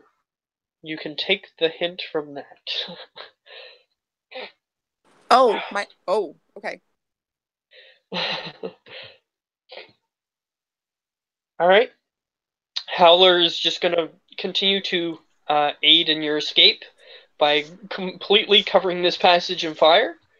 So he's just sort of 360 aiming his flamethrower all around this hallway to try to burn the ceiling and the walls and the floor of this particular hallway, just to make there be more flames. Fire is always good. Alright, so it is Ost's turn. I'm probably still gonna keep dashing. Alright. So Ally's turn. This is when Vem is going to act. Vem turns around and he notices that there's a bunch of fire, and his leg is still currently injured. and you are walking through a very strange place. So he is going to have to roll a dexterity save. Though he is a rogue and pretty good at them. Though he is injured, so he is not as good at them at the moment.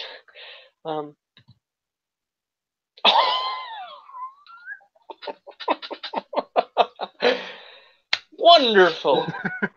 Wonderful. He trips and falls in the hallway. He's been basically dragging his leg behind him, and his leg got caught on something, and he just face plants. So, his movement did nothing this turn. So Ost is now ahead of him, and Howler is now panically standing in front of him, not knowing what to do. So, Alatar, you hear behind you, falling, face planting, and are you going to continue to run, or are you going to attempt to aid him? I really should attempt to aid him. I'll try and aid him. Alright, so you head back 30 feet, and you reach him, I'll say. Okay. And he is laying on the floor, and he's kind of stunned by what just happened. So he's not even like reaching up for your hand or anything. He's just face flat into the floor. Nice. So what do you do?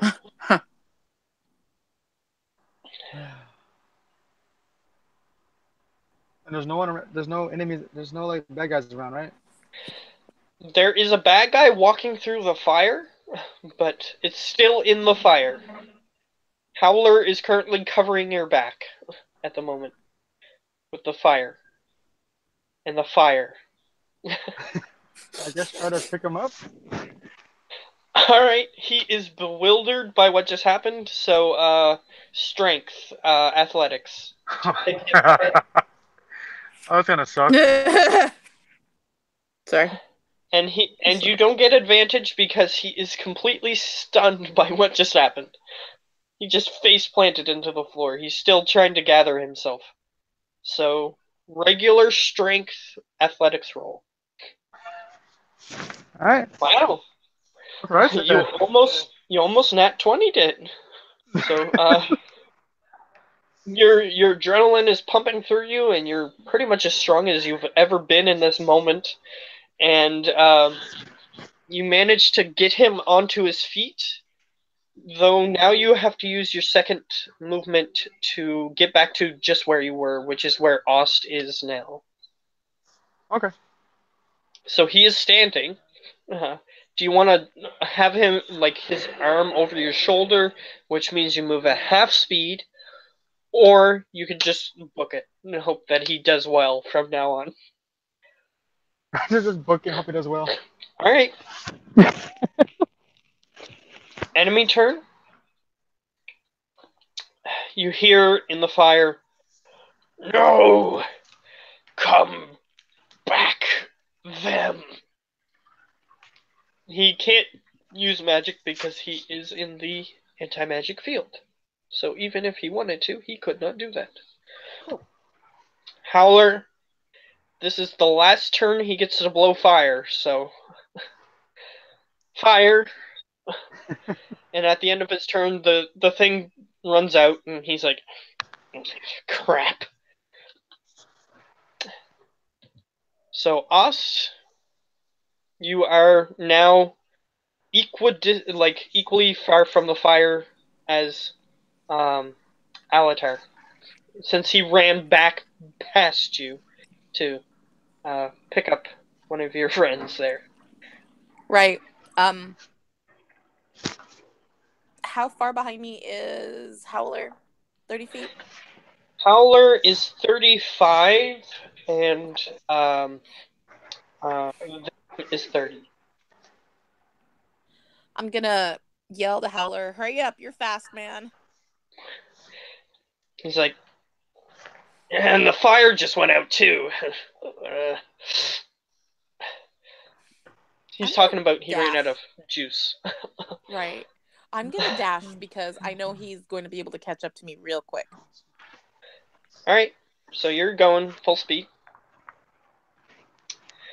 And that will be the last round.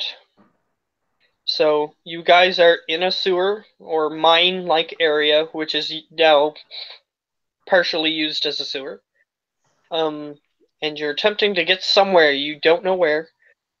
You're currently being chased by a man on fire. And